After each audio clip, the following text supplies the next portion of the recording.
Hello all my dear students, good morning and welcome back to JK Care Institute's official YouTube channel। देखिए आज की class में मैं आपको क्लास 10th CBSE का एक इम्पॉर्टेंट सैम्पल पेपर का केमिस्ट्री सेक्शन सिर्फ और सिर्फ डिस्कस कराने जा रहा हूँ। ठीक है, तो लिमिटेड टाइम की हमारी क्लास होगी बिकॉज सैम्पल पेपर जो है वो काफ़ी बड़ा है। पता ही आपको बोर्ड में 3 घंटे का टाइम दिया जाता है और इतना आप कंटिन्यूअस इन्वेस्ट नहीं कर सकते लगातार एक वीडियो पे। ठीक है, तो इसी वजह से हम सब ने ये सोचा, हमारी पूरी टीम ने, कि हम आपको इस सैम्पल पेपर का जो डिस्कशन है वो पार्ट वाइज प्रोवाइड करेंगे जिससे आपके ऊपर भी कोई बर्डन ना हो। समझ में आ रही बात? और अंडरस्टैंडिंग जो है वो भी आपकी एकदम प्रॉपर क्लियर हो। अगर केमिस्ट्री सेपरेट हो गया सैम्पल पेपर से, फिजिक्स, बायोलॉजी, अगर ये सारी चीज़ें सेपरेट हो गई तो आप आसानी से चीज़ों को समझ सकेंगे। समझ में आ गई बात? तो आज की क्लास में हमारा मेन टारगेट होगा केमिस्ट्री का जो सेक्शन है इंपॉर्टेंट, उसे हम पूरा का पूरा डिस्कस कर लेंगे, जितने भी क्वेश्चंस है। अच्छा, इस सैम्पल पेपर का जो PDF होगा विद आंसर वो आपको वीडियो के नीचे डिस्क्रिप्शन में उसका लिंक मिल जाएगा, वहाँ से आप डाउनलोड कर सकते हैं और वहाँ से जो भी क्वेश्चन आज की क्लास में हम करेंगे, क्वेश्चंस तो हालांकि आपको अभी ऑन द स्पॉट पता चलते ही जाएंगे स्क्रीन पर, बट यहाँ से अगर आपको फर्दर इसकी ज़रूरत पड़े तो आप वहाँ से उसे डाउनलोड भी कर सकते हैं। बात आ गई समझ में? तो चलिए बिना टाइम वेस्ट के स्टार्ट करते हैं क्लास को। सेक्शन ए का फर्स्ट क्वेश्चन जो है वो केमिस्ट्री से ही दिया है। क्वेश्चन मैं पढ़ रहा हूँ, आप सब भी देखिएगा। क्वेश्चन में हमसे बोल रहा है right the number of valence electrons present in a nitrogen atom 14 and 7। बात आ रही समझ में? कह रहा है नाइट्रोजन का एक एटम है। अब नाइट्रोजन एटम हम कैसे रिप्रेजेंट करते हैं? N तो सिंबल हो गया उसका, 7 हो गया उसका एटॉमिक नंबर और 14 हो गया उसका मास नंबर, यानी number of nucleon, means number of proton plus number of neutrons. ये हमें दिया हुआ है और हमसे कह रहा है कि इसमें कितने वैलेंस इलेक्ट्रॉन्स प्रेजेंट है, आप ये कैलकुलेट करके बताइए। समझ में आ गई बात? अब देखिए, वैलेंस इलेक्ट्रॉन कैलकुलेट करने के तो दो तरीके हैं। एक, आप डायरेक्टली याद रखो कि किसके पास में कितने वैलेंस इलेक्ट्रॉन है, जो कि अपने आप में एक बहुत ही मुश्किल काम होता है। दूसरा, आपको बताया जाता है एक काम कि आप इलेक्ट्रॉनिक कॉन्फ़िगरेशन की हेल्प से याद रख सकते हो। सबसे इजी मेथड है कि किसके पास कितने वैलेंस इलेक्ट्रॉन होते हैं, बस आपको लिखना आना चाहिए। ये question periodic classification of elements chapter से है। अब देखिए हम कैसे करेंगे। नाइट्रोजन का एटॉमिक नंबर है 7, मतलब इसके लिए Z की वैल्यू है 7, तो इसका इलेक्ट्रॉनिक कॉन्फ़िगरेशन क्या होगा? 2, अब देखिए यहाँ पर 2 तो इसके आगे K शेल में, फर्स्ट शेल में मैक्सिमम 2 इलेक्ट्रॉन्स हम रख सकते हैं, हमने रख दिया। 7 इलेक्ट्रॉन्स है टोटल हमारे पास। सेकेंड शेल की मैक्सिमम कैपेसिटी है 8 की, बट हमारे पास बच कितने रहे? केवल 5 इलेक्ट्रॉन्स, तो ये हमने उसमें प्लेस कर दिए। तो नाइट्रोजन का जो इलेक्ट्रॉनिक कॉन्फ़िगरेशन है वो है 2,5। समझ में आई बात? और आप क्लियरली देख सकते हैं कि ये जो है 5 वाला, ये उसका आउटर मोस्ट शेल है। अरे फर्स्ट शेल है 2, L आता है उसके बाद M आता है, तो यहाँ पे जो L शेल है वो नाइट्रोजन का आउटर मोस्ट शेल है। और वैलेंस इलेक्ट्रॉन हम किसे बोलते हैं? आउटर मोस्ट शेल के इलेक्ट्रॉन्स को ही बोलते हैं। मतलब इसमें वैलेंस इलेक्ट्रॉन की जो वैल्यू है वो कितनी है? 5 है। तो नाइट्रोजन एटम के पास 5 वैलेंस इलेक्ट्रॉन्स होते हैं। ये आपका आंसर हो गया। 1 मार्क क्वेश्चन था यह आपको, और डायरेक्टली आपको इसका आंसर देना होगा एग्जाम में। समझ में आ गई बात? तो 5 क्लियर हो गया आपको, कोई प्रॉब्लम आपको इसमें नहीं होगी। चलिए अगला क्वेश्चन जो केमिस्ट्री सेक्शन से होगा उसे हम डिस्कस करते हैं। सेक्शन ए का क्वेश्चन नंबर 3 है। इसमें देखिए हमसे कह रहा है answer questions number 3A to 3D, 3A से लेके 3D तक on the basis of your understanding of the following paragraph and the related studied concepts. नीचे आपको क्वेश्चन नंबर 3 में एक पैराग्राफ दिया गया है और आपसे बोल रहा है कि इस पैराग्राफ को आप पढ़िए और इससे रिलेटेड कॉन्सेप्ट्स और पैराग्राफ के बेसिस पर जो भी आपने चीज़ें पढ़ी हैं उसके बेसिस पर A से लेके D तक के जो क्वेश्चन प्रोवाइड किए गए हैं उनका आंसर दीजिए। देखिए एक बात मैं बता दूं, ऐसे पैराग्राफ बेस्ड क्वेश्चंस जो है वो CBSE की स्पेशलिटी है। आपको CBSE के हर पेपर में इस टाइप का क्वेश्चन मिलेगा ही मिलेगा। पैटर्न जो होता है ना पेपर का वो सेम होता है। समझ में आ रही बात? तो चलिए पैराग्राफ हम पढ़ना स्टार्ट करते हैं। पैराग्राफ में हमसे बोला है around the year 1800 only 30 elements were known 1800 तक हमें सिर्फ 30 एलिमेंट्स के बारे में पता था, ठीक है। डोबराइनर इन 1817 and Newlands in 1866 tried to arrange the then known elements and framed laws which were rejected by the scientists, ठीक है। 1817 में डोबराइनर ने और 1866 में न्यूलैंड्स नाम के एक इंग्लिश साइंटिस्ट ने एलिमेंट्स को, जो भी उनके टाइम में खोजे गए थे, देन नोन एलिमेंट्स की बात यहाँ पे कर रहा है, उन्हें अरेंज करने की कोशिश की और कुछ लॉज दिए अपने अपने, जैसे डोबराइनस ट्रायड कॉन्सेप्ट, समझ में आ रही बात, न्यूलैंड्स लॉ ऑफ ऑक्टेव्स। लेकिन इन लॉज को साइंटिस्ट ने क्या कर दिया, रिजेक्ट कर दिया। कह रहे even after the rejection of the proposed laws many scientist continued to search for a pattern that correlated the properties of elements with their atomic masses. अब इन लॉस के रिजेक्शन के बावजूद भी कुछ साइंटिस्ट थे जो अभी भी एलिमेंट्स को अरेंज करने में जुटे हुए थे उनके एटॉमिक मासेस के बेसिस पर, कि कम से कम वो उनके एटॉमिक मास के बेसिस पर उसमें एक पैटर्न को खोज सके, पीरियोडिसिटी किस तरह से होती है उसको डिफाइन कर सके। समझ में आ गई बात, ये पैराग्राफ आपसे बोल रहा है। अब आगे यहाँ पे क्या आ रहा है, The main credit for classifying elements goes to Mendeleev for his most important contribution to the early development of a periodic table of elements, wherein the arranged the elements on the basis of their fundamental property, the atomic mass, and also on the similarity of chemical properties.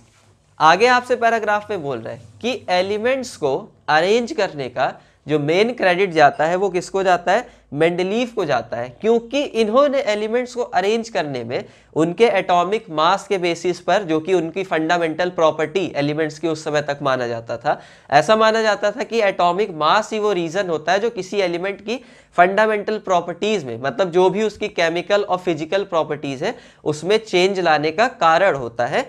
उसके हिसाब से Mendeleev ने elements को arrange किया था।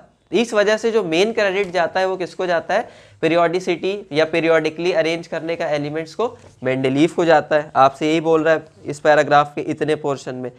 आगे कह रहा था formula of their hydrides and oxides were treated as basic criteria for the classification of the elements.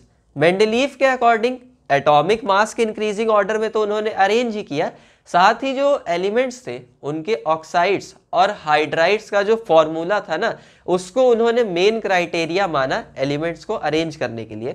Main criteria मानने का मतलब क्या है कि कोई भी एलिमेंट किस फॉर्मूले का हाइड्राइड बनाता है, किस फॉर्मूले का ऑक्साइड बनाता है, इस चीज की उन्होंने बहुत ही डिटेल्ड स्टडी की और उसके हिसाब से फिर एलिमेंट्स के जो प्रॉपर्टीज थी उनको बताया कि ये इस फॉर्मूले का ऑक्साइड बनाता है तो इसकी वैलेंसी इतनी होगी, हाइड्राइड इस फॉर्मूले का बनाता है तो इसकी वैलेंसी इतनी होगी। साथ ही वैलेंसी का आइडिया लगा तो उसके इलेक्ट्रॉनिक स्ट्रक्चर के बारे में भी एक रफ आइडिया मिल जाता था। तो ये अपने आप में इतने पैराग्राफ का मतलब है, ठीक है। आगे कह रहा है however Mendeleev's classification also had some limitations and it could not assign the position to isotopes. He also left some gaps in the periodic table. अब आगे बोल रहा है कि इतना हो जाने के बाद भी, मेंडलीफ के इतने अरेंजमेंट के बाद भी मेंडलीफ कॉन्सेप्ट्स की कुछ लिमिटेशंस है, जैसे कि ये आइसोटोप्स की पोजीशंस को इंक्लूड नहीं करता है पीरियोडिक टेबल में, ठीक है। साथ ही साथ में इनकी पीरियोडिक टेबल में हमें कुछ गैप्स वगैरह भी देखने को मिलते हैं। तो इतना ये पूरा पैराग्राफ आपको दिया हुआ है जो मैंने पढ़ के यहाँ से अच्छे से आपको समझा दिया। ध्यान रखिए जब भी पैराग्राफ बेस्ड क्वेश्चन आए ना तो सबसे पहले पैराग्राफ को पढ़ के अच्छे से समझ लीजिएगा, ठीक है। थोड़ा सा 1-2 मिनट 3 मिनट टाइम इन्वेस्ट करना इसके ऊपर, कोई बैड डील नहीं है। बात आ गई समझ में। चलिए अब थर्ड ए, जो हमें A to D तक आंसर्स देने, उसमें से फर्स्ट क्वेश्चन मैं यहाँ पे बोलता हूँ। पहले क्वेश्चन में हमसे कह रहा है स्टेट मेंडलीव्स पीरियोडिक लॉ। अब देखिए पैराग्राफ में आपको मेंडलीफ के कॉन्सेप्ट को बताया गया कि उन्होंने एलिमेंट्स को अरेंज किया in the order of increasing atomic masses, ठीक। तो आपसे शुरुआत में बोल रखा है कि पैराग्राफ से हिंट लीजिए और अपने स्टडीड रिलेटेड कॉन्सेप्ट जो कि आपने इस पैराग्राफ से रिलेटेड पढ़ रखे हो उसके हिसाब से आंसर दीजिए। कुछ स्टूडेंट इसमें क्या गलती करते हैं, वो सोचते हैं कि इन क्वेश्चंस का आंसर उन्हें पैराग्राफ में से ही निकाल के लिखना है। नहीं, ऐसा बिल्कुल भी नहीं है। कभी भी आपको ऐसा मेंशन नहीं किया गया कि आप पैराग्राफ वाला ही डिट्टो आंसर लिखिए। अपने रिलेटेड कॉन्सेप्ट से आप आंसर लिखिए। समझ में आ रही बात? तो थर्ड में स्टेट मेंडलीव्स पीरियोडिक लॉ में हम क्या लिखेंगे?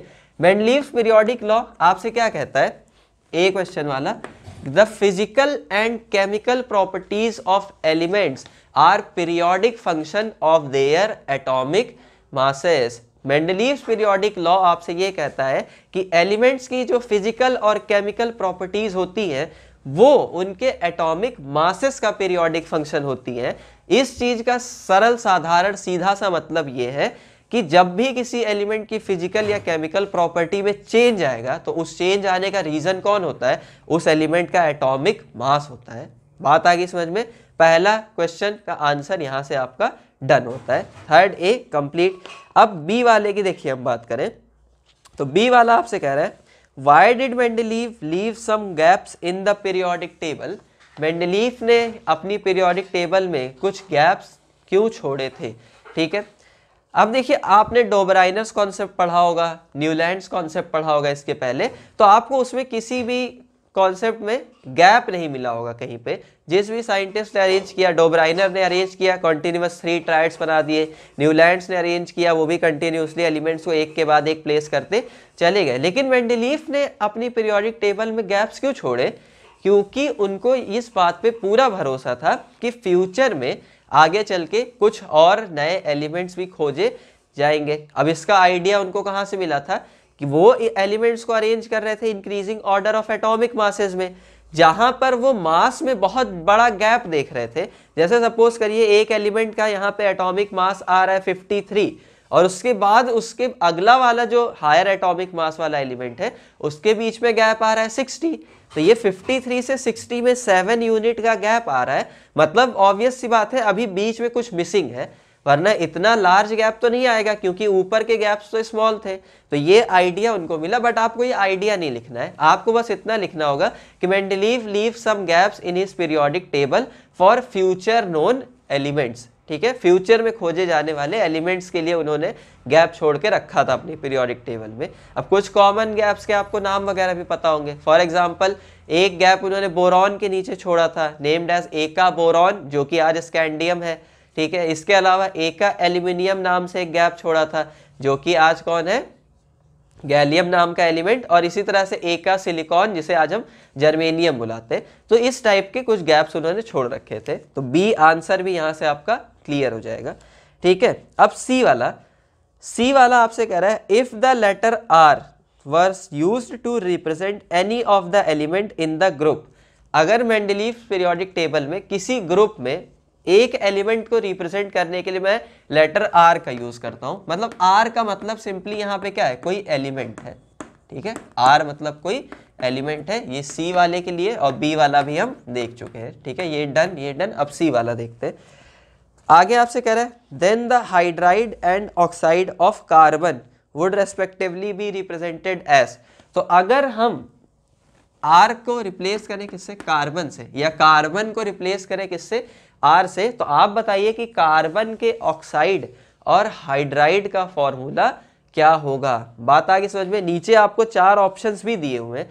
फर्स्ट ऑप्शन में देखिए कह रहा है RH4 और RO टाइप का, RH4 और RO टाइप का। ठीक है, दूसरा सेकंड ऑप्शन भी हम देख लेते हैं। यहाँ पे सेकंड ऑप्शन कह रहा है RH4, RO2 टाइप का।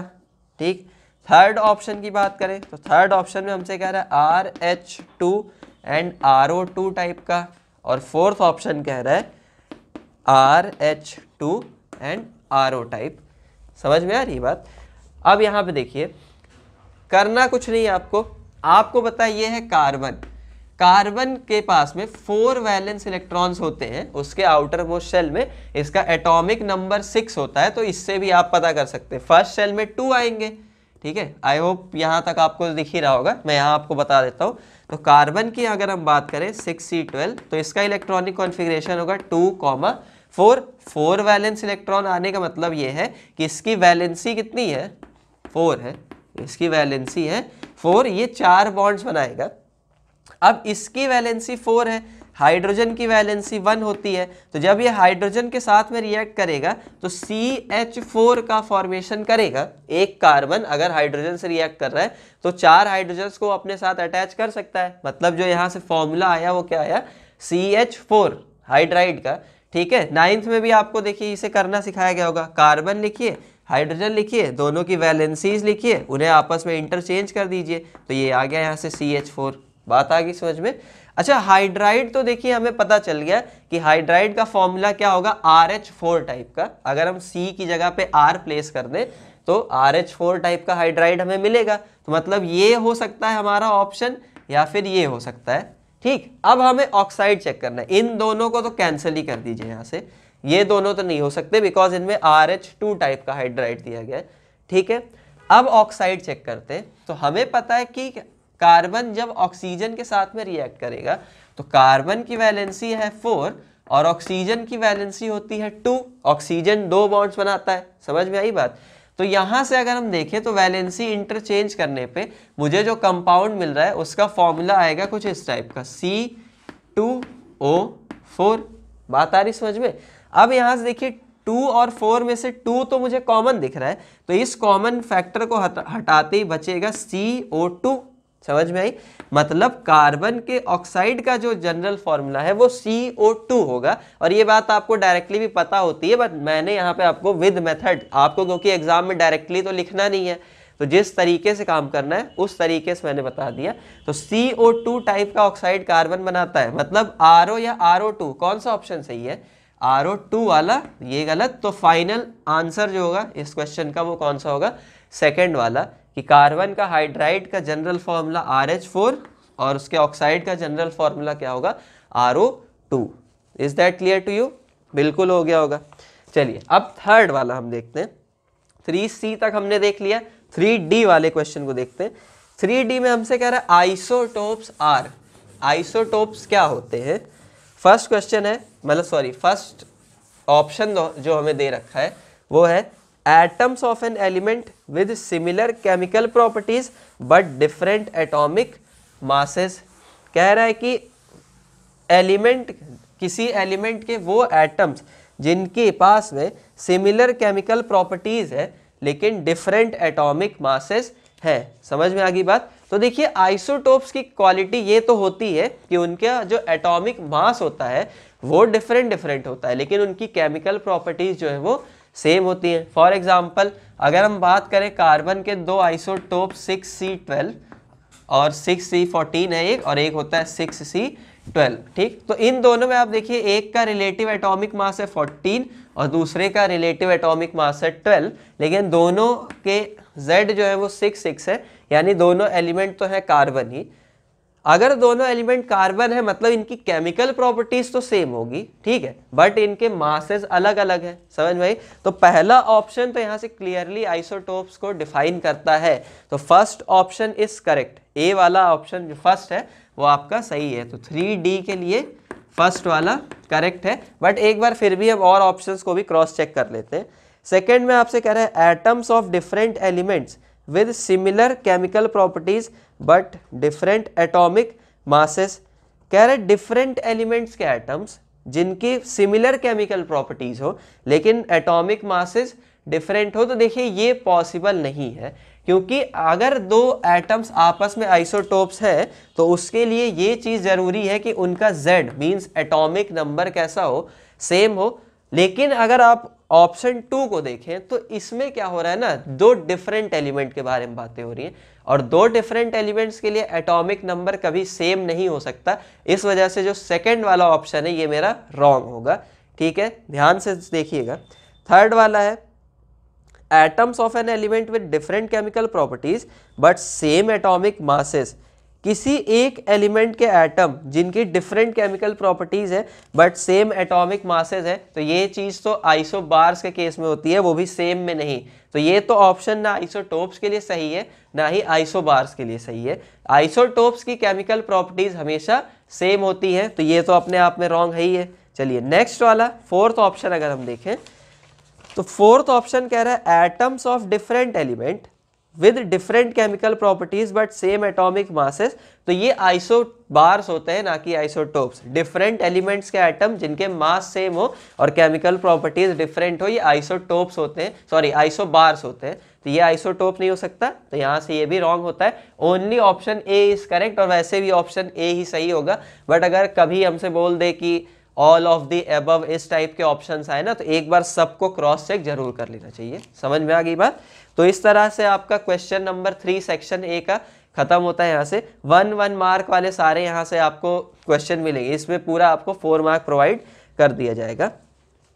अब देखिए यहाँ पे क्वेश्चन नंबर 4 की अगर हम बात करें, क्वेश्चन नंबर 4 में कह रहा है answer question number 4A to 4D, but ये क्वेश्चन केमिस्ट्री सेक्शन से नहीं है, इसलिए इसको हम नहीं डिस्कस करेंगे। ठीक है,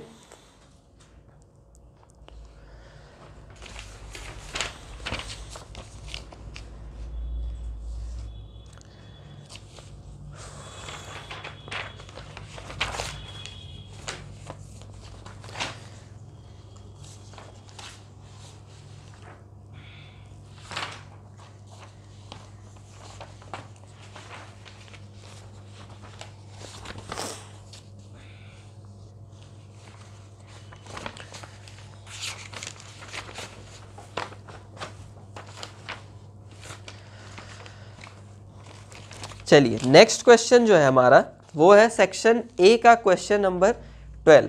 ठीक है, जिसमें हमसे क्या कह रहा है, choose the incorrect statement, sorry choose the incorrect statement from the following. नीचे आपको 4 स्टेटमेंट्स दिए गए हैं A B C D, और आपको इसमें से जो इनकरेक्ट स्टेटमेंट है ना उसको चूज करना है। 1 मार्क क्वेश्चन है ये, बहुत ही सिंपल। देखिए पहला स्टेटमेंट क्या है, ozone is a molecule formed by 3 atoms of oxygen. कह रहा है ओजोन एक मॉलिक्यूल है जो कि 3 ऑक्सीजन एटम्स के कंबाइंड होने से बनता है। तो ये बात तो अपने आप में बिल्कुल सही है। आपको पता है कि ओजोन का मॉलिक्यूलर फॉर्मूला क्या होता है, O3, और आप क्लियरली देख सकते हैं कि इसमें 3 ऑक्सीजन एटम्स हैं, तो ये तो सही है, फर्स्ट ऑप्शन इज करेक्ट। लेकिन हमें कौन सा ढूंढना है, इनकरेक्ट वाला। तो सेकेंड को चेक करते हैं। बी में हमसे कह रहा है ozone shields the surface of the earth from ultraviolet radiations. ये बात भी बिल्कुल करेक्ट है। आपको डायरेक्टली ध्यान रखना होगा इस चीज को। आपने सुना होगा ऐसे कि ओजोन लेयर का डिप्लीशन हो रहा है, मतलब उसमें छेद हो रहा है। ठीक है, उसका रीजन क्या है, जो हम AC फ्रिज वगैरह यूज करते हैं इनसे निकलने वाले फ्रेयॉन्स यानी क्लोरोफ्लोरो कार्बन CFC गैसेस वगैरह जाती है ऊपर, और ये ओजोन लेयर का डिप्लीशन कराती है, उसे डिकम्पोज करती है।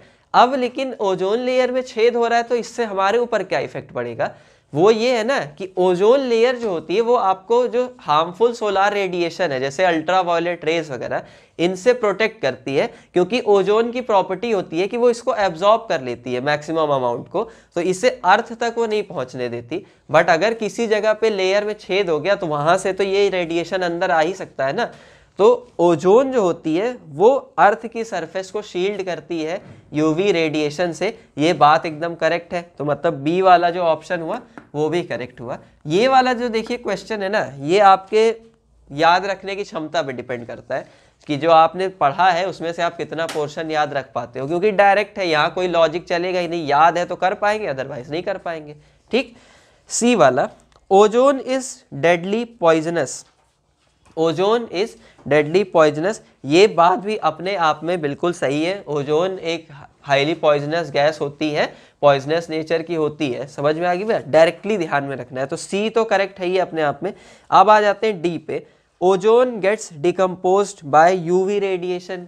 ये बात गलत है, क्योंकि अगर ओजोन यूवी रेडिएशन से डिकम्पोज हो जाएगी, टूट जाएगी, तो भैया वो हमारी हेल्प कैसे करेगी यूवी रेडिएशन से प्रोटेक्ट करने में? ये तो फिर गलत बात हो जाएगी ना। अभी मैंने आपको बताया कि ओजोन लेयर यूवी रेस से हमारी रक्षा करती है, हमको प्रोटेक्ट करके रखती है, और एक तरफ आप कह रहे हो कि यूवी रेडिएशन से ओजोन का डिकम्पोजिशन हो जाता है, तो ये बात गलत है। ओजोन यूवी रेडिएशन से कभी भी डिकम्पोज नहीं होती। तो सी सही है, और डी वाला ऑप्शन यहाँ से कैसा है, रॉन्ग है, इनकरेक्ट है। मतलब यही हमारा वाला सही है ऑप्शन, आंसर यही हमारे लिए, क्योंकि हमें इनकरेक्ट वाला ढूंढना है। देखिए ओजोन लेयर डिप्लेशन की जो प्रोसेस होती है ना, उसमें क्या होता है कि जो आपके O2 गैस होती है, ऑक्सीजन गैस, ये जब अल्ट्रावायलेट रेस के कांटेक्ट में आती है, यूवी रेस के, तो ये जो है ना ऑक्सीजन रेडिकल्स में ब्रेक डाउन हो जाता है इसका, ओ रेडिकल्स में, और फिर ये जब O2 से O रेडिकल्स कंबाइंड हो जाते हैं तो ये ओजोन का फॉर्मेशन करते हैं। तो यूवी रेस से O2 यानी डाई ऑक्सीजन गैस का डिकम्पोजिशन होता है, लेकिन ओजोन का नहीं। अब O3 ऐसा नहीं होगा कि O2 और O रेडिकल में ब्रेक हो जाएगी यूवी रेडिएशन से, ऐसा नहीं होता, लेकिन क्लोरोफ्लोरोकार्बन क्या करते हैं, वो इसके ऊपर अटैक करते हैं और इसको डिकम्पोज कर देते हैं। तो इस वजह से इसमें इसके डिकम्पोजिशन से ओजोन लेयर का डिप्लेशन हो जाता है। ठीक, तो इस बात को ध्यान में आपको रखना होगा।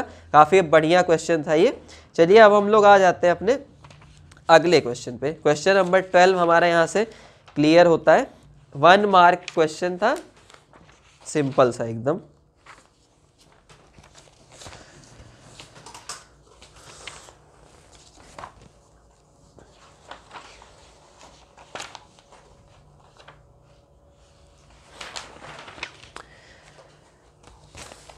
नेक्स्ट क्वेश्चन जो है हमारा वो है क्वेश्चन नंबर 13, और क्वेश्चन नंबर 13 जो है वो बेस्ड है असर्शन और रीजन टाइप क्वेश्चंस के। ठीक है, असर्शन और रीजन टाइप क्वेश्चंस में आपको ना थोड़ा सा एक्स्ट्रा केयर करनी पड़ती है, क्योंकि पहले तो कुछ स्टूडेंट्स को असर्शन और रीजन का मतलब क्या है यही नहीं पता होता, और दूसरी बात अगर पता भी होता है तो वो ऑप्शन चूजिंग में बहुत ज़्यादा मिस्टेक करते हैं। ठीक है, असर्शन रीजन टाइप क्वेश्चंस देखिए मैं आपको समझा दूँ। इसमें क्या होता है, असर्शन हमें एक स्टेटमेंट दिया होता है ऊपर, ठीक है, और नीचे हमें एक रीजन दिया होता है ऊपर वाले स्टेटमेंट के करस्पॉन्डिंग। समझ में आ गई बात, मतलब एक स्टेटमेंट है और नीचे एक रीजन है।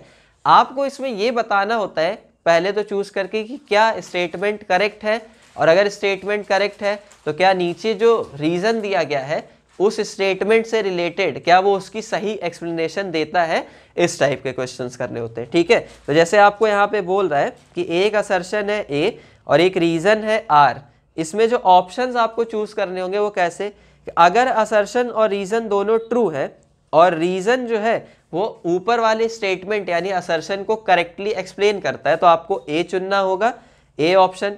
अगर असर्शन और रीजन दोनों ही ट्रू है लेकिन जो नीचे रीजन दिया गया है वो ऊपर के स्टेटमेंट को एक्सप्लेन नहीं करता, मतलब ये उसका प्रॉपर रीजन नहीं है, ठीक, तो आपको चुनना होगा ऑप्शन बी। अगर एक ट्रू है मतलब ए ट्रू है आर गलत है तो आपको सी चुनना होगा, और अगर दोनों ही अगर ए गलत है और आर सही है तो आपको जो है डी वाला ऑप्शन चुनना होगा। ठीक, तो ये ऊपर मेंशन किया हुआ है अपने आप में कि किस केस में आप कौन सा ऑप्शन सेलेक्ट करेंगे। तो चलिए फर्स्ट पार्ट जो है इसका 13 वाला, उसमें हम जो है पढ़ते हैं। इसमें हमें एक असर्शन दिया हुआ है, कह रहा है following is a balanced chemical equation for the action of steam on iron. हमें ना आयरन की रिएक्शन जब स्टीम से कराते हैं या फिर स्टीम को जब आयरन के ऊपर से गुजारा जाता है तो बोल रहा है कि ये एक रिएक्शन होती है जो हमें कुछ इस टाइप से दी है, 3 times of Fe plus 4 times of H2O से। ध्यान रखिएगा कि ये क्या है, स्टीम है, ठीक है, वाटर की स्टीम की बात हो रही है, और आयरन जब वाटर स्टीम से रिएक्शन करता है तो Fe3O4 ऑक्साइड का फॉर्मेशन करता है, तो यहाँ पे बनेगा Fe3O4 और प्लस में यहाँ से हो जाएगा 4 टाइम्स ऑफ H2। हमें बोला है कि following is a balanced chemical equation for the action of steam on iron. ये रिएक्शन आयरन के ऊपर स्टीम की रिएक्शन के लिए बैलेंस्ड है, इक्वेशन लिखी हुई है, तो बैलेंस है कि नहीं चेक कर लेते हैं। क्लियरली देखिए, अगर यहाँ Fe के 3 एटम्स है तो रिएक्शन में इस साइड भी Fe के 3 एटम्स है। अच्छा, ऑक्सीजन के यहाँ 4 एटम्स है और इस यहाँ पर भी ऑक्सीजन के 4 एटम्स है। यहाँ हाइड्रोजन जो है वो 8 टाइम्स है, 8 एटम्स है, और इस तरफ भी रिएक्शन में हाइड्रोजन के 8 एटम्स है, तो क्लियरली ये इक्वेशन तो बैलेंस है। मतलब यहाँ से एक जो रिजल्ट निकला वो ये कि असर्शन तो ट्रू है। असर्शन कैसा है, ट्रू है। समझ में आ गई बात। चलिए रीजन पे आते हैं। रीजन कह रहा है the law of conservation of mass holds good for a chemical equation. Law of conservation of मास, ये आपने पढ़ा था क्लास 9th में, बेसिक केमिस्ट्री जब वहां पे आपको थोड़ी बहुत पढ़ाई जाती है उसमें। लॉ ऑफ कंजर्वेशन ऑफ मास क्या कहता है कि जितना रिएक्टेंट का मास आप लेकर चले थे रिएक्शन करवाने के लिए, रिएक्शन के एंड होने पर भी आपको उतना ही मास मिलेगा प्रोडक्ट्स का। मतलब अगर 10 ग्राम लेके चले थे तो मिलेगा भी कितना, 10 ग्राम ही मिलेगा, बस उस चीज के फॉर्म में नहीं मिलेगा जो आप लेके चले थे। अगर आप ए लेके चले थे तो वो आपको दूसरे किसी चीज के फॉर्म में मिलेगा, बट मिलेगा उतना ही 10 ग्राम। तो रीजन में हमसे इस असर्शन के लिए ये रीजन दिया है कि मतलब ये आयरन के लिए बैलेंस्ड केमिकल इक्वेशन है स्टीम के साथ रिएक्शन की, और इसका रीजन ये है कि जो लॉ ऑफ कंजर्वेशन ऑफ मास है वो यहाँ के लिए फॉलो होता है किसी केमिकल इक्वेशन के लिए। तो ये रीजन भी जो है ना वो करेक्ट तो है। एक तो बात ये कि रीजन जो है वो कैसा है, करेक्ट है, रीजन भी ट्रू है कि लॉ ऑफ कंजर्वेशन ऑफ मास किसी इक्वेशन के लिए अच्छे से होल्ड करता है। लेकिन अब हमें ये चेक करना है कि क्या ये रीजन इस असर्शन को करेक्टली एक्सप्लेन करता है, मतलब क्या इस चीज को कि ये जो रिएक्शन इक्वेशन लिखी है यहाँ, ये आयरन की स्टीम के साथ रिएक्शन के लिए बैलेंस्ड इक्वेशन है, वो लॉ ऑफ कंजर्वेशन ऑफ मास ने डिसाइड किया है। तो बिल्कुल करेक्ट है ये बात। देखिए law of conservation of mass ही ना हमको ये बताता है कि कोई भी रिएक्शन में हमें कितने प्रोडक्ट वगैरह मिलेगा अगर हम इतना रिएक्टेंट लेके चल रहे हैं। अब क्लियरली यहाँ पे ये जो इक्वेशन बैलेंस की गई है ना, इसका जो आइडिया है वो लॉ ऑफ कंजर्वेशन ऑफ मास से ही आया है। हम यहाँ पे 3 एटम्स ले रहे हैं Fe के, 4 एटम्स 4 मॉलिक्यूल्स ले रहे हैं वाटर के, तो वो इस चीज के देखते हुए ही ले रहे हैं कि हमें जो प्रोडक्ट में कंपाउंड मिल रहा है वो कितने कितने मास पे मिल रहा है। बात आ रही समझ में? तो जो रीजन है ना वो इस असर्शन को करेक्टली एक्सप्लेन कर रहा है। मतलब जो ऑप्शन हमें यहाँ से चुनना होगा वो कौन सा वाला होगा, ए वाला, ए ऑप्शन, यानी both assertion and reason are true and reason is the correct explanation of the assertion. बात आ गई समझ में? चलिए, तो ये एक बहुत अच्छा सा क्वेश्चन था 13 नंबर वाला। क्वेश्चन नंबर 14 में भी आपको एक असर्शन स्टेटमेंट ही दिया है, बट वो क्योंकि ये बायोलॉजी से, तो उसे हम आज की इस क्लास में डिस्कस नहीं करेंगे बिकॉज ये केमिस्ट्री स्पेसिफिक सेक्शन हमारा चल रहा है। अब देखिए यहाँ पे आते हैं, यहाँ क्वेश्चन नंबर 14 से आपका सेक्शन ए एंड होता है और सेक्शन बी स्टार्ट हो जाता है क्वेश्चन नंबर 15 से। पहला क्वेश्चन सेक्शन बी का पढ़ता हूँ मैं। आपसे इसमें बोल रहा है lead nitrate solution is added to a test tube containing potassium iodide solution. ठीक है, पोटेशियम आयोडाइड का एक सॉल्यूशन है जिस एक टेस्ट ट्यूब में लिया हुआ है और उसमें मैं थोड़ा सा लेड नाइट्रेट ऐड कर रहा हूँ, लेड नाइट्रेट का सॉल्यूशन ऊपर से ऐड कर रहा हूँ। आपसे आगे कह रहा है ए पार्ट है इसी क्वेश्चन का, right the name and colour of the compound precipitated. आपको उस कंपाउंड का नाम बताना है और साथ ही जो प्रेसिपिटेट फॉर्म हुआ है ना उसका कलर भी बताना है। समझ में आ गई बात? मतलब जब आपने पोटेशियम आयोडाइड सॉल्यूशन में लेड नाइट्रेट का सॉल्यूशन मिक्स किया है तो एक प्रेसिपिटेट फॉर्म हुआ है, क्लियरली ये तो हमें पता चल ही रहा है।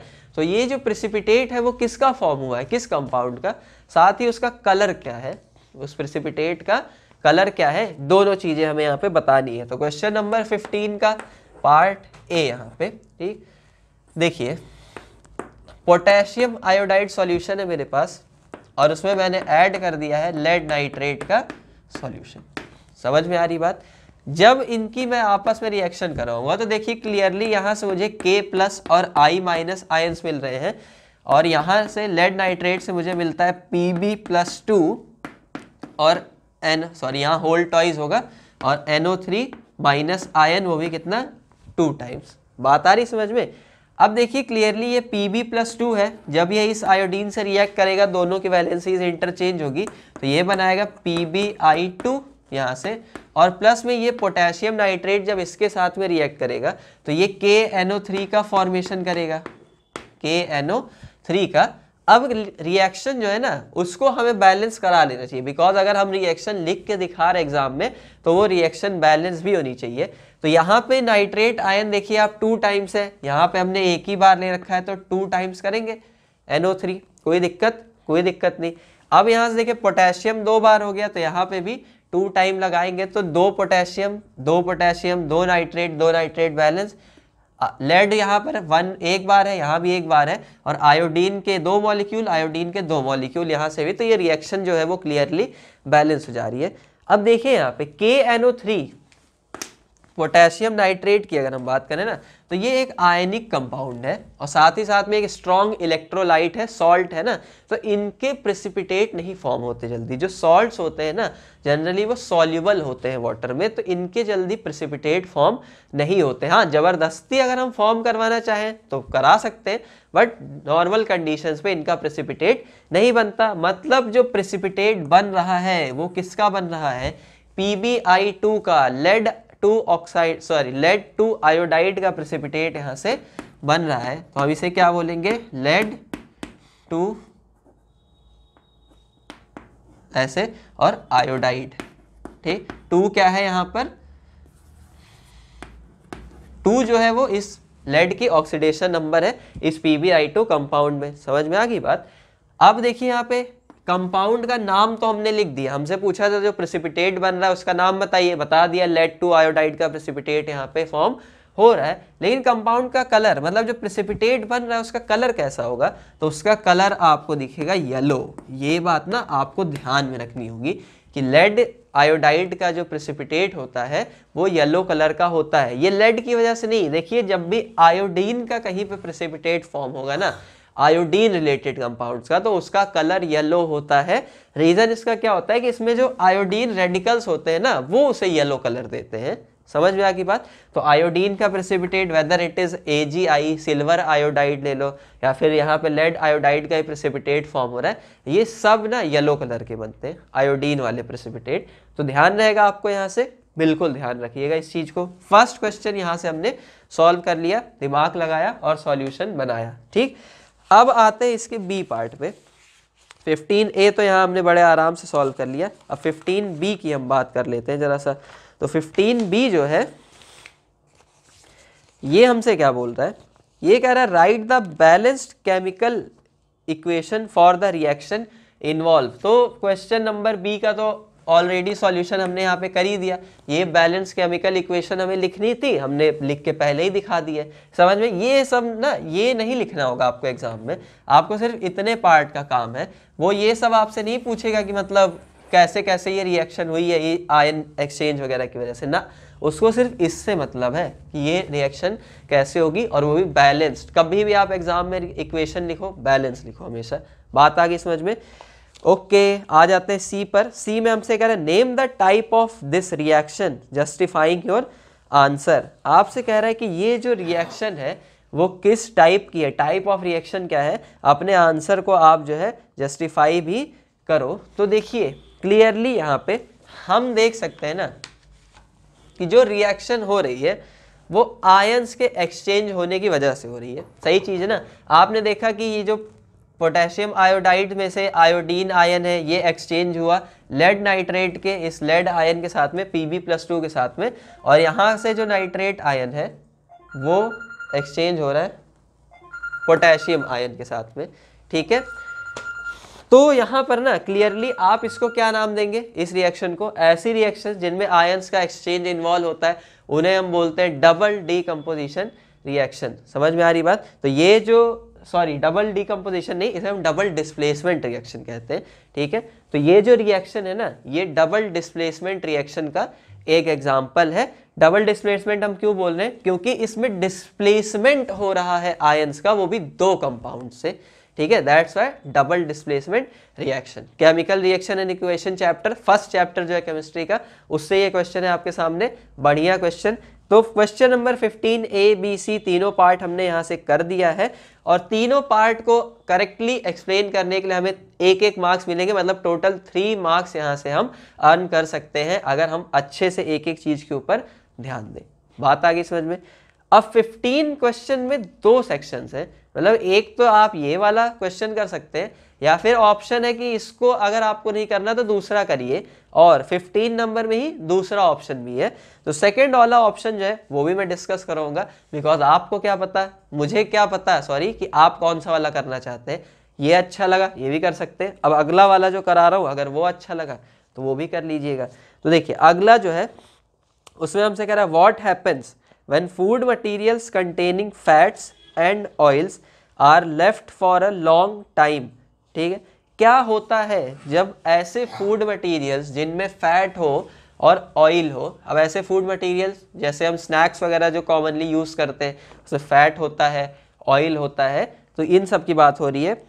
ठीक, जब हम उन्हें एक लंबे समय तक रख देंगे फॉर अ लॉन्ग टाइम तो क्या होता है ये हमें बताना है। आगे कह रहे हैं list 2 observable changes and suggest 3 veg by which the phenomena can be prevented. ठीक, कह रहे 2 चेंजेस बताइए जो आप ऑब्जर्व करेंगे इन चीज़ों को लंबे समय तक रख देने पे, और 3 ऐसे तरीके बताइए जिससे कि उनको ये जो फिनोमिना यहाँ पे हो रहा है, मतलब जो चेंज आया है उससे बचाया जा सकता है। समझ में आ गई बात? फिर से एक बार क्वेश्चन को क्लियरली मैं समझा देता हूँ। क्वेश्चन में आपसे कह रहा है कि ऐसी फूड मटेरियल्स जिनमें कि फैट होता है और ऑयल होता है, अगर मैं उनको लंबे समय तक रखूँगा बिना यूज़ किए तो क्या होता है, क्या उनमें कोई चेंजेस आते हैं। अच्छा, अगर चेंजेस आ रहे हैं तो कम से कम 2 चेंज बताइए जो कि आप ऑब्जर्व करेंगे कि हाँ भाई मेरे स्नैक में, सपोज करो आपने चिप्स था, चिप्स को रख दिया लॉन्ग टाइम तक ऐसे ही खोल के पैकेट, तो क्या चेंज आप उसमें ऑब्जर्व करोगे। कम से कम ऐसे 2 चेंज बताना है, और उसमें वो चेंज ना हो, मतलब लंबे समय तक छोड़ दूं और वो ऐसे का वैसे ही बना रहे, वैसा चेंज उसमें ना आए, उसके लिए कम से कम आप 3 उपाय सुझाओ कि क्या 3 रास्ते जिसके थ्रू आप उसको इस चीज़ से बचा सकते हो। समझ में आई? तो देखो, पहली बात तो बात अगर हम करें, ये है क्वेश्चन नंबर 15 का ऑप्शनल वाला पार्ट, तो यहाँ पे ऑप्शनल हम लिख देते हैं। अब इसमें क्या है, ये जो फिनोमिना होता है ना, इसको हम रैंसिडिटी बोलते हैं। क्या बोलते हैं? रैंसिडिटी। कि कोई फूड मटेरियल जिसमें फैट है और ऑयल है उसको लॉन्ग टर्म तक अगर हम छोड़ देते हैं ऐसे ही खुला, ठीक है, तो होता क्या है ना कि उसमें से वो खराब हो जाता है। कुल मिला जुला के बोले तो वो स्पॉइल्ड हो जाता है, उसका ऑक्सीडेशन हो जाता है और वो स्पॉइल्ड हो जाता है, और उसका जो टेस्ट है खाने में आपको पता चलेगा, खाना नहीं कभी वैसे, उसका जो टेस्ट है और उसका जो ओडर है, स्मेल, वो दोनों चेंज हो जाते हैं।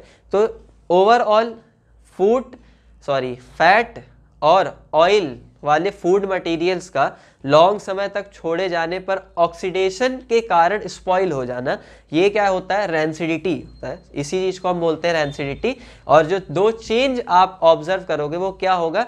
Change in taste and odour, उसका टेस्ट चेंज हो जाएगा, ओडर स्मेल उसमें से खराब आने लगेगी। बात आ रही समझ में? तो फर्स्ट और सेकंड पार्ट तो यहाँ से हो गया सॉल्व। पूछ रहा था क्या क्या प्रोसेस होती, क्या फिनोमिना? रैंसिडिटी। क्या चेंजेस ऑब्जर्व होते हैं? 2 लिखो, टेस्ट चेंज हो जाता है, ओडर चेंज हो जाती है, हो गया। अब आता है कि 3 तरीके जिससे कि हम इस चीज को प्रिवेंट, मतलब रैंसिडिटी को प्रिवेंट कर सकते हैं कि फूड मटेरियल मेरा खराब ना हो, इस चीज से बचा ले। तो देखिए, जो फूड मटेरियल के खराब होने का रीजन था ना, वो क्या था? ऑक्सीडेशन था। ऑक्सीडेशन कब होगा? जब आप उसको एयर में ऐसे ही खुला छोड़ देंगे, या उस फूड मटेरियल का कांटेक्ट अगर एयर से हो जाएगा तो उसका ऑक्सीडेशन हो जाएगा, जो एयर में ऑक्सीजन है, और वो फूड मटेरियल खराब हो जाएगा। तो अगर हम उसे एयर के कांटेक्ट में आने ही ना दे, मतलब उसका ऑक्सीडेशन प्रिवेंट कर ले, तो हम लॉन्ग टर्म तक उसको बचा के रख सकते हैं। क्लियर है ना? तो पहला तरीका तो यही है कि आप एयर टाइट कंटेनर्स का यूज़ करके इन फूड मटेरियल्स को ख़राब होने से बचा सकते हो, क्योंकि एयर टाइट कंटेनर उसमें एयर को प्रिवेंट करेंगे जाने से, और फूड मटेरियल आपका काफ़ी लॉन्ग टर्म तक बचा रह सकता है। ठीक है। दूसरा कि आप कुछ फूड प्रिजर्वेटिव्स, अब कुछ एसिड्स होते हैं, फॉर एग्जांपल बेंजोइक एसिड हो गया, सिट्रिक एसिड हो गया, ये फूड प्रिजर्वेटिव्स का वर्क करते हैं। इसके अलावा कुछ और सॉल्युबल विटामिन जैसे विटामिन ए हो गया, विटामिन सी वगैरह हो गया, इन सब फूड प्रिजर्वेटिव एजेंट्स का यूज करके भी आप उस फूड मटेरियल को स्पॉइल होने से बचा सकते हो। ठीक है। देखो फैक्ट्रीज वगैरह में जो ये जैम्स वगैरह, टोमेटो केचप्स वगैरह आते हैं, इनमें थोड़ा सा एसिडिक नेचर होता है, थोड़ा स्लाइटली ये खट्टे होते हैं, समझ में? तो वो एसिडिक नेचर इसी वजह से, उनमें थोड़ा एसिड इसीलिए मिक्स किया जाता है ताकि ये चीज़ें लंबे समय तक टिक सके, खराब ना हो। बिकॉज अब ऐसा तो है नहीं आप जैम ले आओगे तो सारा एक ही दिन में खा जाओगे, खा भी सकते हो बट नॉर्मली ऐसा नहीं होता है। ठीक है। तो वो एसिडिक नेचर जो होता है उसको बचाने के लिए ही उसमें थोड़ा सा ऐड किया जाता है। तीसरा तरीका क्या है? तीसरा तरीका है ना कि ये जो चिप्स के पैकेट्स वगैरह आपने देखे, ये आते हैं तो ये फूले फूले होते हैं। कस्टमर्स को बड़ी कंप्लेन होती है कि अरे पैकेट इतना बड़ा, चिप्स अंदर इतना थोड़ा सा निकल रहा है। तो एक्चुअली उनके फुलाने का रीज़न है, कंपनी का उसमें ये कोई धोखा करना मकसद नहीं है कस्टमर्स के साथ में। उनके अंदर डाई नाइट्रोजन गैस भरी जाती है, ठीक है। अब ड्राई नाइट्रोजन गैस भरने का मकसद ये है ना कि उसके अंदर से एयर हम निकाल देते हैं, और डाई नाइट्रोजन गैस इसलिए भरते हैं ताकि वो ऑक्सीडेशन ना हो सके उसका। एयर रहेगी पैकेट में तो एयर उसका ऑक्सीडेशन करा देगी, बट अगर एयर हटा के डाई नाइट्रोजन हम उसमें भर देंगे तो डाई नाइट्रोजन ना उसको फर्दर ऑक्सीडेशन से प्रिवेंट भी करेगी, साथ ही उसको फ्रेश रखेगी चिप्स वगैरह को आपके, ठीक। तो ये 3 तरीके हो गए, एयर टाइट कंटेनर का यूज करके, फूड प्रिजर्वेटिव्स जैसे vitamin A, vitamin C, benzoic acid, citric acid, इनका यूज करके, और अगला क्या है कि लाइट पैकेजिंग में डाई नाइट्रोजन गैस को फिल करके भी हम फूड मटेरियल्स को रैंसिडिटी से प्रिवेंट कर सकते हैं, स्पॉइल होने से बचा सकते हैं, ठीक। तो ये हो गया इस वाले क्वेश्चन के लिए 15 ऑप्शनल के लिए आपका आंसर। लेकिन अब ना यहाँ पे एक और चीज़ है, मास्टर सिलेक्शन की बात आती है कि अगर दोनों ही आ रहा है मुझे, तो दोनों में से कौन से वाले क्वेश्चन को करना मेरे लिए बेनिफिशियल होगा, किसको करने पे मुझे ज़्यादा फायदा मिलेगा। ये कब, जब आपको दोनों ही आ रहे हो। तो देखिए ऐसे केसेस में ना मैं जो आपको सजेस्ट करूंगा वो होगा ऊपर वाला आंसर, बिकॉज ऊपर वाला जो क्वेश्चन है उसमें आप देखो पार्ट वाइज क्वेश्चन आपसे पूछे गए हैं, और जब भी पार्ट वाइज क्वेश्चन आपसे पूछा जाए तो एक तो वहां पे मुझे आंसर्स जो होते हैं उनको बहुत ज़्यादा एक्सप्लेन नहीं करना होता है, डायरेक्ट आंसर देना होता है, और दूसरा वैसे क्वेश्चंस में मुझे फुल मार्क्स हमेशा दिए जाते हैं। फॉर एग्जाम्पल इसके ऊपर वाले क्वेश्चन में अगर आप पूछ ही लो उसमें कि आपसे डायरेक्टली पूछा था जो प्रेसिपिटेट है उसका कलर क्या होगा, या फिर जो प्रेसिपिटेट फॉर्म हो रहा है उसका नाम क्या होगा, आपने नाम लिखा, कलर लिख दिया, अब उसमें क्या मार्क्स काट लेंगे भाई आपके, कुछ नहीं काट सकते। येलो कलर लिख दिया, प्रेसिपिटेट PbI2 का बनेगा, दैट्स इट, 1 मार्क तो मेरा कहीं नहीं जाना, ठीक। बट इसी टाइप के सारे रिएक्शन लिख दो बैलेंस, वो भी 1 मार्क आपका कहीं नहीं जाना। कौन सी रिएक्शन हो रही है, डबल डिस्प्लेसमेंट रिएक्शन हो रही है आयन एक्सचेंज की वजह से, लिख दो, मार्क्स कहीं नहीं जाना। तो ये वाले ना आपको फुल मार्क्स दिलाएंगे। बट ये जो थ्योरेटिकल वाला पोर्शन, जैसे ये क्वेश्चन ना इसमें थ्योरी थी, आप देखो आप एक्सप्लेन करोगे रैंसिडिटी क्या होती है, फिर जो चेंजेस है आप वो लिखोगे, और उसके बाद में जो 3 लिस्ट मेथड्स बताओगे उससे प्रिवेंट करने को, तो एक लॉन्ग थ्योरेटिकल पोर्शन होगा। साथ ही थ्योरी लिखने में अब हर बच्चे की एक्सप्लेनेशन अलग होती है, अगर आप उस लेवल तक एक्सप्लेन कर ले गए तब तो कुछ चांसेस होते हैं मार्क्स के, बट अगर एक्सप्लेन नहीं कर पाए तो इसमें आपके मार्क्स कट भी हो सकते हैं। तो स्मार्ट सिलेक्शन रखो, मास्टर सिलेक्शन रखना होगा हमको क्वेश्चन करने में भी कि कौन सा क्वेश्चन करें। समझ में आ गई बात, ऐसे ऑप्शनल जहाँ पे आ जाए तो इस चीज़ को भी ध्यान देंगे। और अब आ जाते हैं क्वेश्चन नंबर 16 पर। क्वेश्चन नंबर 16 जो है वो हमें दिया गया है मेटल नॉन मेटल चैप्टर के मेटलर्जी पार्ट से, ठीक है, जो कि एक बहुत ही इंपॉर्टेंट पार्ट है, बहुत ही इंपॉर्टेंट टॉपिक है। इसमें हमसे क्या करा है, list 3 differentiating features between the process of galvanisation and alloying, ठीक है। गैल्वेनाइजेशन की प्रोसेस और अलॉइंग की प्रोसेस, ठीक है, इसमें जो डिफरेंस होते हैं उसमें से हमें 3 डिफरेंस बताने कि इन दोनों में 3 डिफरेंस क्या क्या होते हैं। बात आई समझ में? अच्छा, कभी भी देखिए अगर आप ऐसे क्वेश्चंस को कर रहे हैं तो ऐसे क्वेश्चन को करने में तो पहले एक चीज़ ध्यान रखिए, कभी भी करिए तो इनको ऐसे 2 सेक्शंस बना के करिए। एक तरफ आप क्या करिए, गैल्वेनाइजेशन या अलॉइंग जो भी आपको पसंद है उसको लिखिए, और दूसरी साइड में आप क्या करिए, दूसरे वाले को लिखिए, ठीक है। जैसे मैंने इस लिख दिया गैल्वेनाइजेशन और अलॉइंग, और 3 पूछा है तो A पार्ट, फिर B पार्ट, फिर C पार्ट, उधर से भी करस्पॉन्डिंग। अच्छा, दूसरी एक तो ये बात हो गई, कुछ बच्चे क्या करते हैं पहले गैल्वेनाइजेशन लिख देंगे फिर नीचे अलॉइंग करके लिखते हैं, तो वो थोड़ा सा अच्छा नहीं लगता देखने में, और एक तरीके से देखा जाए तो मेथड रॉन्ग भी है।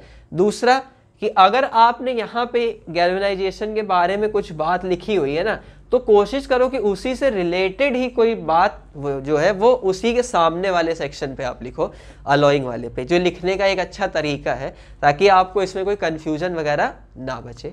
बात आ रही ना समझ में? तो इस चीज़ के ऊपर भी हम थोड़ा सा ध्यान देंगे। अब आ जाते हैं बेसिक डिफरेंस के ऊपर।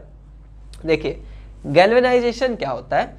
गैल्वेनाइजेशन एक प्रोसेस है जिसमें हम किसी रिएक्टिव मेटल की कोटिंग, रिएक्टिव मेटल के ऊपर कोटिंग करा देते हैं किसी लीस्ट रिएक्टिव मेटल की। अब देखिए रीज़न क्या होता है, जैसे आयरन की अगर हम बात करें तो आपके घर में जो लोहे की अलमारियाँ वगैरह है आप अगर उनको देखो कहीं पे कुछ हिस्से से अगर उस पे से जो एक्सटर्नल कोटिंग है पेंट वगैरह छूट जाए तो उस हिस्से से जंग लगना उस पर शुरू होती है, कोरोड होना शुरू होता है वो उस पॉइंट से, कोरोजन उसका, और उसके बाद वो धीरे धीरे कर करके पूरे मेटल को बेकार कर देता है। बात आई समझ में? तो एक्टिव मेटल्स की ऐसी रस्टिंग ना हो सके, उनका कोरोजन ना हो सके, तो हम क्या करते हैं ना, उनके ऊपर किसी ऐसे मेटल की कोटिंग करा देते हैं जो कि लीस्ट रिएक्टिव हो। लीस्ट रिएक्टिव का मतलब क्या है कि उसकी रिएक्टिविटी उस मेटल से कम हो, मतलब वो एयर वगैरह के साथ में बहुत जल्दी रिएक्शन ना करता हो। जैसे फॉर एग्जांपल ना, गैल्वेनाइजेशन एक ऐसी प्रोसेस है जिसमें किसी मेटल के ऊपर जिंक की कोटिंग कराई जाती है। रीजन क्या होता है, जिंक एक लीस्ट रिएक्टिव मेटल है, बहुत ज़्यादा रिएक्शन ये नहीं करता एयर वगैरह के साथ में, मॉइस्चर वगैरह के साथ में, तो जो आपका मेटल है ना वो इसके ऊपर बहुत ज़्यादा कोरोजन नहीं कर पाता है, और इसकी कोटिंग अगर ऊपर है तो अंदर वाला मेटल आपका बच जाएगा। अब जैसे ये कोई सरफेस है किसी मेटल की, आयरन है, और इसके ऊपर अगर जिंक की कोटिंग करवा दूं तो मेटल तो अंदर हो गया और बाहर कौन है, जिंक। अब इसका कोरोजन होना नहीं तो आपका अंदर वाला मेटल भी बचा रह जाता है। समझ में आ रही बात? तो ये होती है प्रोसेस ऑफ गैल्वेनाइजेशन, मतलब coating of a reactive metal with zinc, ठीक है, या फिर coating of zinc over a reactive metal is known as galvanization. Second part में आ जाते हैं यहाँ पे। अब देखिए मैं लिख कर इसलिए नहीं दिखा रहा हूँ बिकॉज वीडियो लेंथ बहुत ज़्यादा हो जाएगी और हमें कम समय में ज़्यादा अच्छा काम करना है, तो इस वजह से ये मेहनत इतनी आपको खुद करनी होगी। सॉल्यूशन नीचे आपको मिल जाएगा, उससे आप हेल्प ले सकते हैं। समझ में आ गई बात? जो इंपॉर्टेंट चीज़ है वो है समझना। अब इसके सामने देखिए इससे ही रिलेटेड टॉपिक मैंने यहाँ पे एक्सप्लेन किया, गैल्वेनाइजेशन क्या होता है। तो अब मैं यहाँ एक्सप्लेन करूँगा कि अलॉइंग क्या होती है। अब अलॉइंग क्या है, डिफरेंट मेटल्स और नॉन मेटल्स को आपस में मिक्स करके उनका होमोजीनियस सॉल्यूशन बनाना, होमोजीनियस मिक्सचर बनाना, ये प्रोसेस क्या कहलाती है, अलॉइंग कहलाती है। होमोजीनियस मिक्सचर क्या होता है, ऐसा मिक्सचर जिसका हर पार्ट कैसा हो, सेम हो, हर part equal component, equal composition रखता हो। समझ में आ रही बात? जैसे फॉर एग्जांपल ब्रास की आप बात कर लीजिए, पीतल जिसे कहा जाता है हिंदी में, तो ब्रास एक अलॉय है जो कि कॉपर हो गया, निकिल हो गया, आयरन, इन सब के जिंक से मिक्सिंग करने पर बनता है। बात आ रही समझ में? तो गैल्वेनाइजेशन में देखिए हम क्या कर रहे हैं, हम सिर्फ मेटल के सरफेस पे कोटिंग कर रहे हैं, ठीक है, मिक्सिंग नहीं कर रहे हैं। लेकिन अलॉइंग में हम उन मेटल्स को मिक्स करके उनका होमोजीनियस मिक्सचर फॉर्म कर रहे हैं। बात आएगी समझ में? एक डिफरेंस हो गया। अच्छा, दूसरे डिफरेंस की अगर हम बात करें, ए तो हो गया, बी देखिए, गैल्वेनाइजेशन की प्रोसेस में ना आपने जो दोनों मेटल्स यूज किए हैं, फॉर एग्जांपल अगर मैंने आयरन के ऊपर जिंक की कोटिंग की है, तो गैल्वेनाइजेशन के बाद ना दोनों की केमिकल प्रॉपर्टीज में ना कोई चेंज नहीं आता है। फॉर एग्जांपल ऐसा नहीं होगा कि आयरन अपनी केमिकल प्रॉपर्टी बदल दे या जिंक अपनी केमिकल प्रॉपर्टी बदल दे, ऐसा नहीं होता है। मतलब गैल्वेनाइजेशन केमिकल प्रॉपर्टी में कोई भी चेंज नहीं ले आता।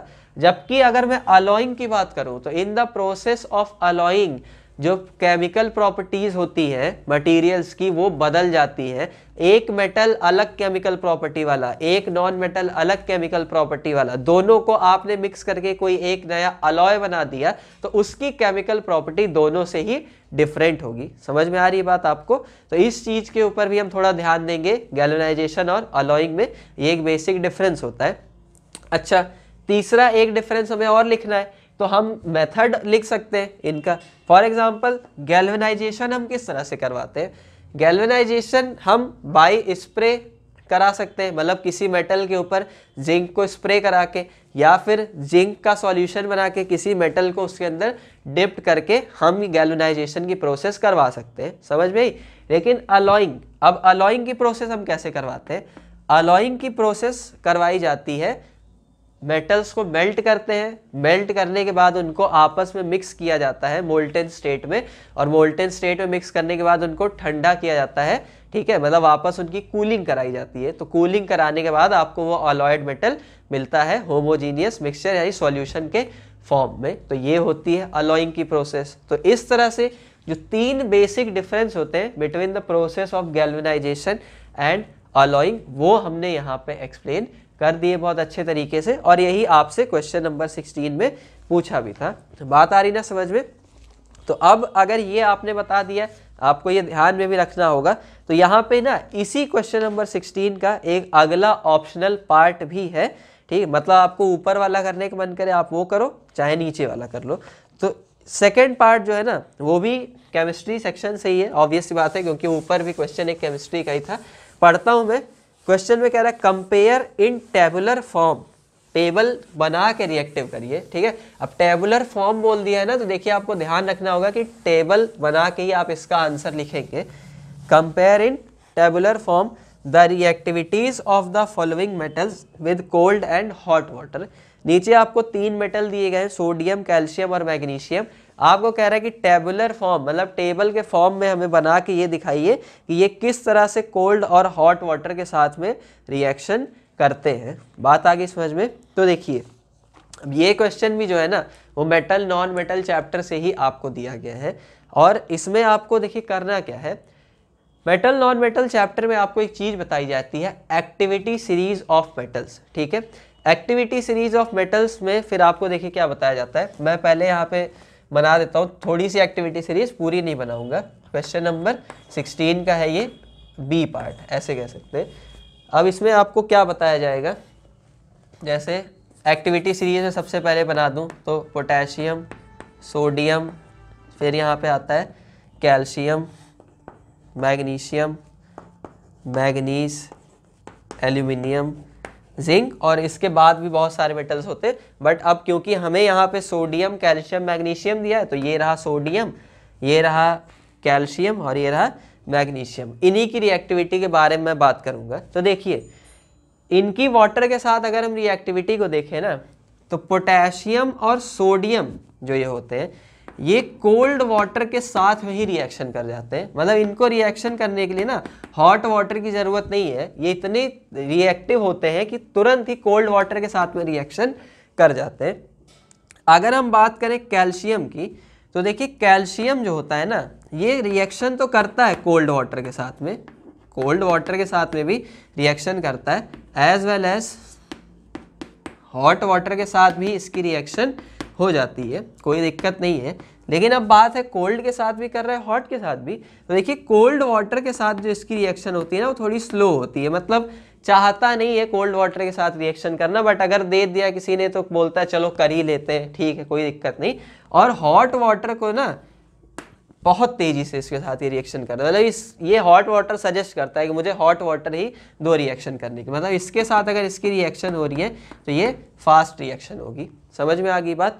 अच्छा इसके अलावा देखिए अगर हम बात करें मैग्नीशियम की, तो मैग्नीशियम वगैरह ये जो हो गए ना, मैग्नीशियम भी कोल्ड वाटर के साथ रिएक्शन तो करेगा नहीं, तो ये कोल्ड वाटर के साथ में रिएक्शन नहीं करेगा, और हॉट वाटर के साथ रिएक्शन तो करेगा, हॉट वाटर से करेगा तो, लेकिन रिएक्शन बहुत ही स्लो होगी। मतलब ये भाई साहब ना इनको हॉट वाटर भी नहीं चाहिए रिएक्शन करने के, इनको स्टीम चाहिए, बहुत ज़्यादा हॉट वाटर चाहिए। तो ये जो हॉट वाटर, कोल्ड वाटर या इनसे रिएक्शन करने की बात होती है, ये मेटल की रिएक्टिविटी के ऊपर डिपेंड करता है, ठीक है। इस सीरीज में जब आप ऊपर से नीचे आ रहे हो तो मेटल्स की रिएक्टिविटी कम होती जा रही है, घटती जा रही है। तो जो ज़्यादा रिएक्टिव है वो कोल्ड से ही रिएक्ट कर लेते हैं। कैल्शियम थोड़ा सा लेस रिएक्टिव है इनके कंपैरिजन में, तब भी कोल्ड से कर लेता है, लेकिन स्लोली हॉट वाटर को ज़्यादा प्रेफर करता है। और मैग्नीशियम जिसकी रिएक्टिविटी उससे भी कम है, वो कोल्ड से करता ही नहीं है, हॉट वाटर से रिएक्शन करता है, लेकिन स्लोली स्टीम के साथ में। अगर भाप आप दे दीजिए इसको तो बहुत तेज़ी से रिएक्शन करेगा। और बाकी ये जो नीचे वाले मैग्नीशियम, एल्यूमिनियम, जिंक, नीचे आयरन आएगा, ठीक है, ये सब ना स्टीम प्रेफर करते हैं रिएक्शन के लिए, इनको स्टीम चाहिए, नॉट स्टेम, इट्स स्टीम। समझ में आ गई बात। तो यहाँ पे देखिए अब आपसे पूछेगा कि जो रिएक्शन वगैरह होती है वो किस टाइप से होती है, तो बस सिंपली सोडियम की रिएक्शन अगर हम करवा देखते हैं hot water, sorry cold water के साथ में, तो देखिए ये जो रिएक्शन होती है ना एक्चुअली होती तो ये 2 स्टेप रिएक्शन है, बट डायरेक्टली आपको 1 स्टेप में मैं बना के दिखा देता हूँ। यहाँ से आपका जो प्रोडक्ट बनता है वो बनता है सोडियम हाइड्रोक्साइड, और हाइड्रोजन गैस यहाँ से रिलीज होती है। सोडियम को पानी में ऐड कर रहे हैं हम, तो सोडियम हाइड्रोक्साइड का फॉर्मेशन होता है NaOH, तो ये ब्रैकेट अच्छा नहीं लगता OH पे, और यहाँ से हाइड्रोजन गैस इवॉल्व होती है। समझ में आ रही है ना बात। अब इसी तरह से अगर देखिए हम कैल्शियम की रिएक्शन करवाएंगे, तो कैल्शियम अगर रिएक्शन कर रहा है कोल्ड वाटर के साथ में, मतलब कैल्शियम प्लस H2O, और ये H2O कौन सा वाला है, कोल्ड वाला है, तो इसके साथ ये रिएक्शन करके तो कैल्शियम हाइड्रोक्साइड का फॉर्मेशन करता है, H2 गैस रिलीज करता है, लेकिन ये रिएक्शन बहुत ही स्लो होती है। और अगर इसी कैल्शियम को आप रिएक्शन करने के लिए हॉट वाटर दे दीजिए, कौन सा, हॉट वाटर, तो उसके साथ में ना ये कैल्शियम ऑक्साइड का फॉर्मेशन करता है और साथ ही यहाँ से हाइड्रोजन गैस को रिलीज करवाता है। बात आ गई समझ में। हॉट वाटर की वजह से ये जो हाइड्रोक्साइड फॉर्म होता है ना, इसका फिर से डीकम्पोजिशन हो जाता है ऑक्साइड में और हाइड्रोजन यहाँ से रिलीज हो जाती है। तो ये आपको ध्यान रखना होगा, टेबुलर फॉर्म में हर एक चीज़ करनी है। अब आती है मैग्नीशियम की बारी। तो मैग्नीशियम कोल्ड से तो रिएक्शन करेगा नहीं, और हॉट से अगर रिएक्शन करेगा तो Mg ऑक्साइड का फॉर्मेशन करता है। मतलब मैग्नीशियम प्लस में जब ये रिएक्शन करेगा हॉट वाटर के साथ में, ठीक है, तो हॉट वाटर के साथ में जब रिएक्शन करेगा तो MgOH का होल ट्वाइस यहाँ से बनाएगा, हाइड्रोक्साइड फॉर्मेशन कर लेता है बिकॉज मैग्नीशियम लीस्ट रिएक्टिव है, ठीक है, और यहाँ से भी ये हाइड्रोजन गैस को रिलीज करवाएगा।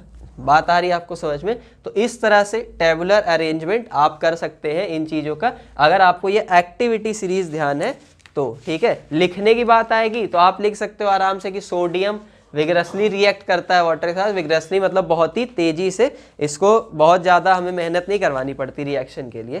कैल्शियम की अगर बात आ गई तो कैल्शियम में आप लिख दीजिएगा कि ये कोल्ड वाटर से स्लोली रिएक्शन करता है, लेकिन हॉट वाटर के साथ में बहुत ही तेज, बहुत ही फास्ट। और मैग्नीशियम के तो नखरे काफ़ी ज़्यादा हैं, कोल्ड से रिएक्शन नहीं करना, नहाने के लिए गर्म पानी ही चाहिए, हॉट वाटर से ही रिएक्शन करेगा, और उसके साथ में भी स्लो, इसको एक स्टीम चाहिए रिएक्शन करने के लिए। बात आ रही ना समझ में। तो ये सब छोटी छोटी बातें हैं जिनको अगर आप ध्यान में रखो तो काफ़ी अच्छे तरीके से आप परफॉर्मेंस दे सकते हो। एक्टिविटी सीरीज के ऊपर ये क्वेश्चन बेस्ड था यहाँ से, ठीक है। एक चीज़ बस ध्यान रखना, टेबुलर अरेंजमेंट यहाँ पे हर एक चीज़ का होना चाहिए, ठीक। और यहाँ पे थोड़ा सा ध्यान दीजिएगा, ये जो कैल्शियम है हॉट वाटर के साथ में रिएक्शन जब करता है ना तो भी हाइड्रोक्साइड का ही फॉर्मेशन करता है, ठीक। ये थोड़ा सा ध्यान दीजिएगा। जब स्टीम के साथ अगर आपने इसकी रिएक्शन करवा दी तो उस केस में ये ऑक्साइड फॉर्मेशन अपना करेगा, CaOH का होल ट्वाइस। बात आई समझ में। ये भी क्वेश्चन यहाँ से आपका डन होता है। क्वेश्चन नंबर 17 पे देखिए, अब हम आ जाते हैं क्वेश्चन नंबर 17। क्वेश्चन नंबर 17 में हमसे कह रहा है carbon a member of group 14 forms a large number of carbon compounds estimated to be about 3 million. Carbon जो कि ग्रुप 14 का एक मेंबर है, लार्ज नंबर ऑफ कंपाउंड्स बनाता है, और ऐसा भी एस्टिमेट किया गया है, मतलब एक अंदाज़ा लगाया गया है कि इसके करीब 3 मिलियन से भी ज़्यादा कंपाउंड्स हैं। बात आ रही समझ में आपको, 3 मिलियन से भी ज़्यादा कंपाउंड्स ये फॉर्म करता है। तो अब बात हो रही है कि why is this property not exhibited by other element of this group, explain. तो कह रहा है अब ये ग्रुप 14 का मेंबर है, अकेले 3 मिलियन से ज़्यादा कंपाउंड बनाने की टेंडेंसी रखता है अपने अंदर, लेकिन इसकी जो ये प्रॉपर्टी है वो इसके ग्रुप के अदर मेंबर्स में नहीं पाई जाती है। तो बताइए ऐसा क्यों होता है। बात आ रही ना समझ में। तो देखिए कार्बन की अगर हम बात करें तो कार्बन अपने आप में एक बहुत ही यूनिक एलिमेंट है, ठीक है। अब यूनिक क्यों है ये आपने खुद देख लिया कि एक अकेला एलिमेंट जो कि इतने सारे कंपाउंड्स बनाता है, मतलब उसकी रिएक्टिविटी के भी तो क्या कहने। लेकिन अब इतने सारे कंपाउंड्स बनाने के पीछे देखिए कुछ कार्बन के जो स्ट्रक्चर है ना वो उसकी हेल्प करता है, मतलब इसकी जो प्रॉपर्टीज़ है वो, और उन्हीं प्रॉपर्टीज़ के बारे में हम लोग डिस्कशन करेंगे। तो देखिए सबसे पहली चीज़ जो कि कार्बन को इतना ज़्यादा कंपाउंड बनाने वाला एलिमेंट बनाती है वो होती है इसकी टेट्रावैलेंसी, ठीक है। टेट्रावैलेंसी मतलब क्या है, टेट्रा का मतलब होता है 4 और वैलेंसी तो आप जानते हो बॉन्डिंग कैपेसिटी। तो इसकी जो 4 बॉन्ड बनाने की कैपेसिटी है ना वो कार्बन को एक ऐसा एलिमेंट बनाती है जो कि large number of compounds form कर सके। क्योंकि देखो आप नॉर्मली अगर देखते हो तो कोई एलिमेंट 4 बॉन्ड बना सकता है, 2 बॉन्ड 3 बॉन्ड बनाता है, बनाते तो लोग 5 और 6 बॉन्ड्स भी हैं। बात आ रही ना समझ में। लेकिन तो क्या टेट्रावैलेंसी एक अकेला ऐसा रीज़न है जो कार्बन को ऐसा करने में हेल्प करती है? नहीं। तो एक तो बात ये है कि कार्बन 4 बॉन्ड बनाता है, मतलब कई सारे लार्ज नंबर ऑफ बॉन्ड्स बनाने की इसके पास में टेंडेंसी है। तो एक तो बात हो गई टेट्रावैलेंसी की। दूसरी चीज आती है कैटिनेशन टेंडेंसी। ठीक है, अगर कोई एलिमेंट खुद के एटम्स को ही खुद से बॉन्ड करने की कैपेसिटी रखता है ना, तो इस चीज को हम बोलते हैं कैटिनेशन टेंडेंसी, जो कि सबसे ज्यादा पाई जाती है कार्बन के अंदर। कार्बन के पास मैक्सिमम टेंडेंसी होती है कि अपने आप से ही अदर कार्बन एटम्स को भी अटैच करके रख सके। मतलब कार्बन खुद से बहुत सारे कार्बन्स की चेन जोड़ जोड़ कर बना सकता है, इस वजह से इसकी कैटिनेशन टेंडेंसी सबसे हाई बोली जाती है। और इसमें भी एक और इम्पॉर्टेंट फैक्टर जो है वो है मल्टीपल बॉन्ड फॉर्मेशन का। ठीक है, कार्बन की अगर आप बात करिए तो कार्बन 4 बॉन्ड्स तो बना सकता है, लेकिन जरूरी नहीं कि ये चारों सिंगल बॉन्ड ही बनाए, ये मल्टीपल बॉन्ड्स फॉर्म कर सकता है। सिंगल बॉन्ड भी बना सकता है, डबल बॉन्ड्स भी बना सकता है, साथ ही साथ में ट्रिपल बॉन्ड्स भी बना सकता है। जबकि जो अदर एटम्स होते हैं उनकी मल्टीपल बॉन्ड फॉर्म करने की टेंडेंसी कार्बन से बहुत ही कम होती है। सिंगल बॉन्ड बनाते हैं या तो डबल बॉन्ड बनाते हैं, कुछ होते हैं जो या तो सिंगल डबल बनाते हैं, लेकिन ट्रिपल बॉन्ड फॉर्मेशन उनके लिए भी बहुत आसानी से पॉसिबल नहीं होता है। तो टेट्रावैलेंसी, कैटिनेशन टेंडेंसी और मल्टीपल बॉन्ड फॉर्मेशन की वजह से कार्बन जो कि ग्रुप 14 का एक मेंबर है उसके इतने ज़्यादा कंपाउंड्स पॉसिबल है, क्योंकि इसकी जो बॉन्डिंग टेक्निक्स है ना वो अपने आप में बहुत ही वास्ट है, बहुत ही ब्रॉड है। बात आ गई ना समझ में? तो रीज़न जो आपसे इस क्वेश्चन में आंसर में पूछा जाएगा वो यही था कि बताइए क्यों ऐसा पॉसिबल होता है और अदर एलिमेंट्स ऐसा नहीं कर पाते। तो कार्बन की यही सारी खूबियाँ, यही सारे गुण जो है वो उसे एक ऐसा एलिमेंट बनाते हैं जो कि 3 मिलियन से भी ज़्यादा कंपाउंड्स को फॉर्म कर सकता है। बात आ गई आपको समझ में? टेट्रावैलेंसी, कैटिनेशन टेंडेंसी और मल्टीपल बॉन्ड फॉर्मेशन। ध्यान में रखिएगा आप इस चीज़ को, अच्छे से एक्सप्लेन करके लिखना होगा आपको पॉइंट वाइज फॉर्म में हर एक चीज़ को। समझ में आ गई बात? तो चलिए, ये था क्वेश्चन नंबर 17 और अब हम आ जाते हैं अपने नेक्स्ट क्वेश्चन पे। अगला जो हमारा क्वेश्चन है वो है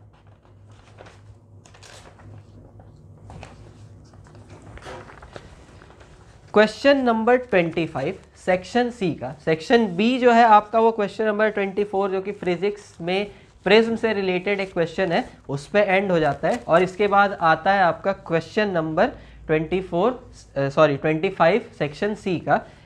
फर्स्ट क्वेश्चन जो है आपसे जो कह रहा है, ये question acid base and salt chapter से है। ठीक है, इंडिकेटर सेक्शन से हमसे पूछा है। इसमें कह रहा है अ cloth strip dipped in onion juice is used for testing a liquid x. एक क्लॉथ स्ट्रिप है जिसको हमने अनियन जूस से डिप किया था, मतलब उसको भिगा के रखा था कुछ देर तक प्याज के रस में, ठीक है, ऑनियन जूस में, और उसके बाद हम उसके थ्रू एक एक्स लिक्विड है उसकी टेस्टिंग कर रहे हैं। ठीक है, the liquid X changes its odour. हमने क्या देखा कि जब मैंने उसको जो उस क्लॉथ स्ट्रिप को जो कि ऑनियन जूस में भिगोई हुई थी उसको एक्स लिक्विड में डिप किया तो जो कलर होता है लिक्विड, सॉरी कलर कह रहा हूँ, ओडर लिक्विड एक्स का वो चेंज हो जाता है। समझ में आ गई बात? अच्छा, विच type of an indicator is onion juice. तो ऑनियन जूस किस टाइप का इंडिकेटर है आप ये बताइए। आगे आपसे कह रहा था liquid X turns blue litmus red. अगर लिक्विड एक्स जो है वो ब्लू लिटमस को किस में बदल दे रहा है? रेड में। तो list the observations the liquid x will show on reacting with the following zinc granules और बी सॉलिड सोडियम कार्बोनेट। ठीक है, इस एक क्वेश्चन में ही ना बहुत सारे क्वेश्चंस आपसे पूछ लिया। साथ ही आगे कह रहा है right the chemical equations for the reactions involve. इस प्रोसेस में पूरी जो जो केमिकल रिएक्शंस हुई इन्वॉल्व है उनको भी आप लिख कर बताइए। ठीक है, क्वेश्चन नंबर 25 बहुत ही आसान और बहुत ही इंपॉर्टेंट क्वेश्चन। अब देखिए, आपसे कह रहा है कि एक क्लॉथ स्ट्रिप है मेरे पास, सपोज कर लेते हैं ये हमारी क्लॉथ स्ट्रिप है जो कि ऑनियन जूस में भिगोई हुई है। ठीक है, ऑनियन जूस में। अब यहाँ पे क्या हो रहा है कि मेरे पास कोई एलिमेंट एक्स था, मान लीजिए मैंने उसको इस बीकर में ऐसे कंटेन करके रखा हुआ है। जब ये स्ट्रिप मैं ले जाके इस एक्स लिक्विड में डिप करता हूँ ना तो मुझसे कह रहा है कि स्मेल चेंज हो जाती है, यानी ओडर जो है वो चेंज हो जाता है। यानी कि जैसे ही ऑनियन जूस का, अब जाहिर से ऑब्वियस बात है क्लॉथ का तो कोई लेना देना है नहीं, ऑर्डर चेंज करने में जो भी रोल रहा होगा वो किसका रहा होगा, ऑनियन जूस का रहा होगा। क्लोथ तो बस एक मीडियम है ऑनियन जूस को उस तक पहुंचाने का। तो जब ऑनियन जूस का कांटेक्ट हुआ इस एक्स सॉल्यूशन से तो इसका ऑर्डर चेंज हो गया। और ऑर्डर चेंज करना ये किस टाइप के इंडिकेटर की टेंडेंसी होती है, ओल्फैक्टरी इंडिकेटर्स की। बात आ रही है समझ में। तो ऑनियन जूस जो है हमारा ये एक ओल्फैक्टरी इंडिकेटर है, इस बात को आपको ध्यान में रखना होगा। तो एक तो यहाँ पे हमारा काम हो गया, टाइप हमने बता दिया कि जो ऑनियन जूस है वो एक ओल्फैक्टरी इंडिकेटर है जो कि ऑर्डर में चेंज ले आएगा। समझ में आ रही ना बात आपको। एक क्वेश्चन यहाँ से हमारा हो गया। अब आगे हमसे क्या कह रहा था कि the liquid X turns blue litmus red, तो which type of solution is it. ठीक, आपने देखा कि ये जो एक्स है ये क्या कर रहा है, ब्लू लिटमस को चेंज कर दे रहा है इनटू रेड। और ब्लू लिटमस को रेड में चेंज करने की ये जो टेंडेंसी होती है वो किसकी होती है, बिल्कुल सही, ये एसिड्स की टेंडेंसी होती है। एसिड्स जो होते हैं वो ब्लू लिटमस को रेड लिटमस में कन्वर्ट कर देते हैं। मतलब आपका जो एक्स लिक्विड है ना, ये जो वो क्या है, एक एसिड है। तो अब जब मुझे इतनी बातें पता चल गई है कि एक्स जो है वो एक लिक्विड एसिड है, तो अब मुझसे कह रहा है कि तो आप बताइए कि जब ये एक्स जिंक ग्रेन्यूल से और उसके बाद फिर सोडियम कार्बोनेट से रिएक्शन करेगा तो क्या होगा, क्या आप ऑब्जर्व करोगे। रिएक्शंस भी लिखकर आपको दिखानी है। तो चलिए ए पार्ट करते हैं। हम रिएक्शन करवाने जा रहे हैं इसकी जिंक ग्रेन्यूल्स से। ठीक है, जिंक ग्रेन्यूल से अगर मैं एक्स की रिएक्शन करवाऊंगा तो अब क्योंकि एक्स एक एसिड है और इसकी रिएक्शन करवा रहा हूं जिंक ग्रेन्यूल्स से, Zn ग्रेन्यूल्स से। ठीक, तो क्या होगा यहाँ पे, होगा ये कि एसिड की रिएक्शन आप कराने चाह रहे हो एक एक्टिव मेटल से।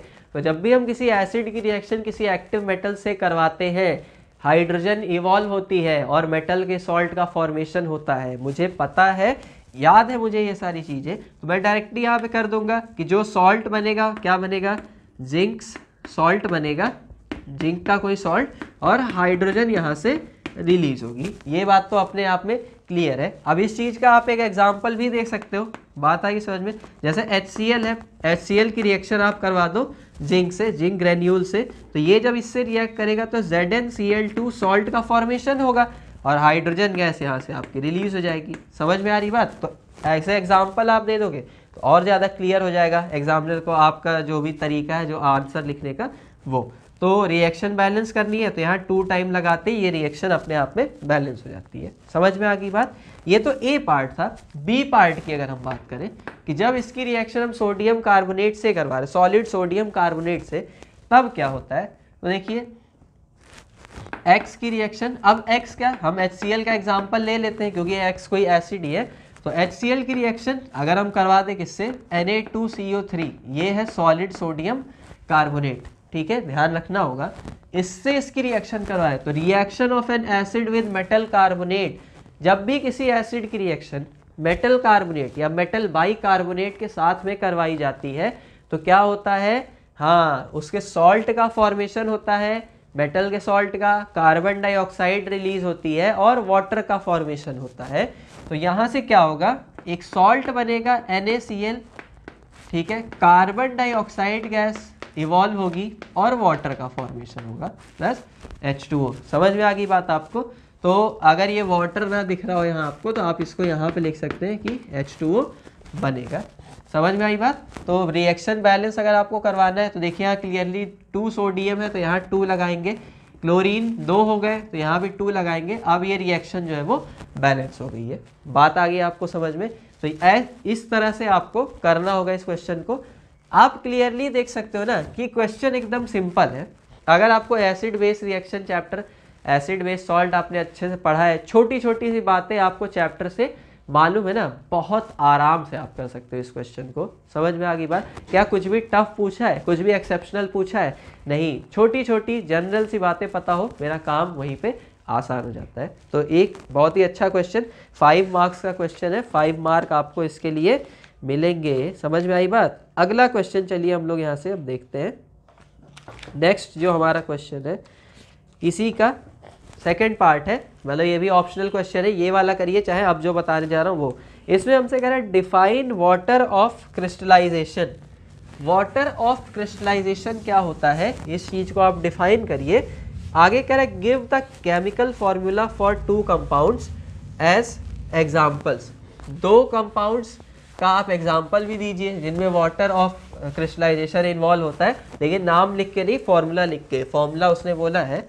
और उसके साथ ही में how can it be proved that the water of crystallization makes a difference in the state and colour of the compound. आप किस तरह से ये बताओगे, एक्सप्लेन करिए इस चीज़ को कि वाटर ऑफ क्रिस्टलाइजेशन जो होता है वो कंपाउंड की स्टेट और कंपाउंड के कलर दोनों पे इफेक्ट डालता है।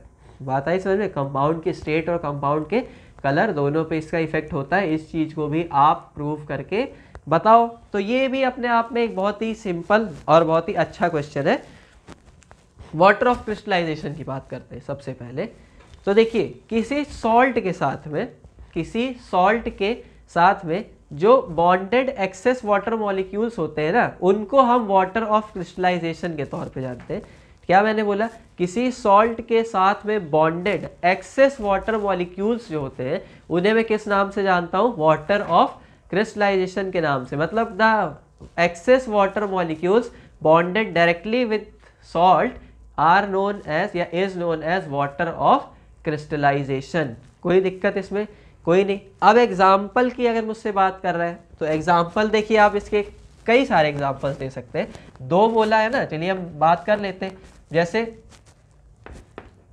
CuSO4.5H2O, ठीक है, कॉपर सल्फेट 5 है तो पेंटाहाइड्रेट, ठीक है, ये वाटर ऑफ क्रिस्टलाइजेशन वाले सॉल्ट का एक एग्जाम्पल है। अब देखिए कॉपर सल्फेट तो यहाँ पे सॉल्ट है, लेकिन जो 5H2O डॉट में करके आगे लिखा हुआ है ना, ये जो वाटर मॉलिक्यूल्स है ना वो डायरेक्टली यहाँ पे बॉन्डेड है इसी सॉल्ट के साथ में, ठीक है। तो यही है ना, द एक्सेस वाटर मॉलिक्यूल्स, ये एक्सेस है which are directly bonded through a salt are is known as water of crystallization. बात आ गई समझ में। अच्छा, एक और एग्जांपल आप यहाँ से दे सकते हैं, Na2CO3.10H2O सोडियम कार्बोनेट डेकाहाइड्रेट, जिसे हम वॉशिंग सोडा भी बोलते हैं, ठीक है। ये भी किसका एग्जाम्पल है, वाटर ऑफ क्रिस्टलाइजेशन वाले सॉल्ट का, ठीक है।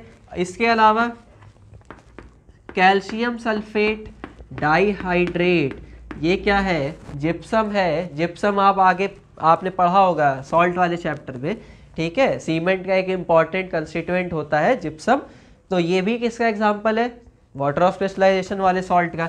इसके अलावा CaSO4.12H2O कैल्शियम सल्फेट हेमीहाइड्रेट, ये भी किसका एग्जाम्पल है, वाटर ऑफ क्रिस्टलाइजेशन वाले सॉल्ट का, जिसे आप बोलते हो POP, प्लास्टर ऑफ पेरिस। बात आ गई होगी समझ में, ठीक।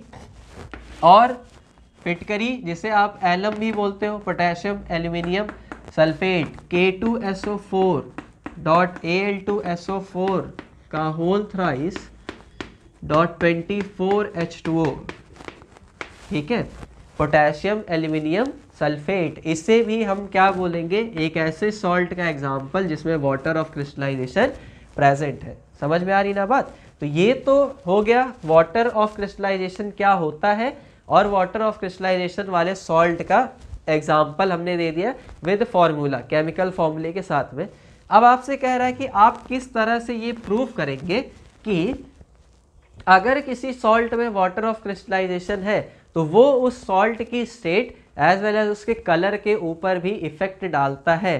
तो इस चीज़ को ना हम बड़े आराम से प्रूव कर सकते हैं। आप देखो, अगर मैं इस सॉल्ट की बात कर लूँ, ये लेबोरेटरी में आना आपको बड़े आराम से मिल जाता है। क्या है ये, कैल्शियम सल्फेट, सॉरी ये नहीं, कैल्शियम सल्फेट नहीं, एक्चुअली इसे मैंने Cu देख लिया। इसकी हम बात करते हैं, कॉपर सल्फेट पेंटाहाइड्रेट, ठीक है। इसका एक ब्लू कलर का सॉल्ट जो है वो आपको लेबोरेटरी में बड़े आराम से मिल जाएगा। तो हम देख रहे हैं जब ये जो सॉल्ट है CuSO4.5H2O, ठीक है ना, इसको हम क्या देखते हैं कि जब ये लेबोरेटरी में होता है अपने सॉल्ट फॉर्म में तो ये ब्लू कलर का होता है।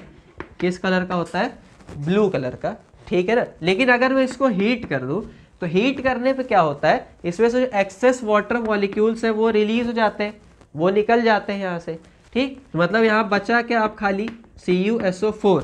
तो वाटर ऑफ हाई क्रिस्टलाइजेशन के निकलते ही, मतलब यहाँ से क्या हो गया -5H2O, निकलते ही ये बचा CuSO4 और ये हो जाता है वाइट कलर का। मतलब इसको आप हीट कर दो तो ब्लू से किस में चेंज हो जाता है, वाइट कलर में, वाटर ऑफ क्रिस्टलाइजेशन के निकल जाने की वजह से। तो आपने देखा कि वाटर ऑफ क्रिस्टलाइजेशन कलर में तो चेंज ला ही रहा है, सही चीज़ है ना। अच्छा, फिजिकल स्टेट में भी चेंज आता है वाटर ऑफ क्रिस्टलाइजेशन की वजह से। ये हम कैसे प्रूफ करेंगे, तो ये भी प्रूफ करने का तरीका है हमारे पास में।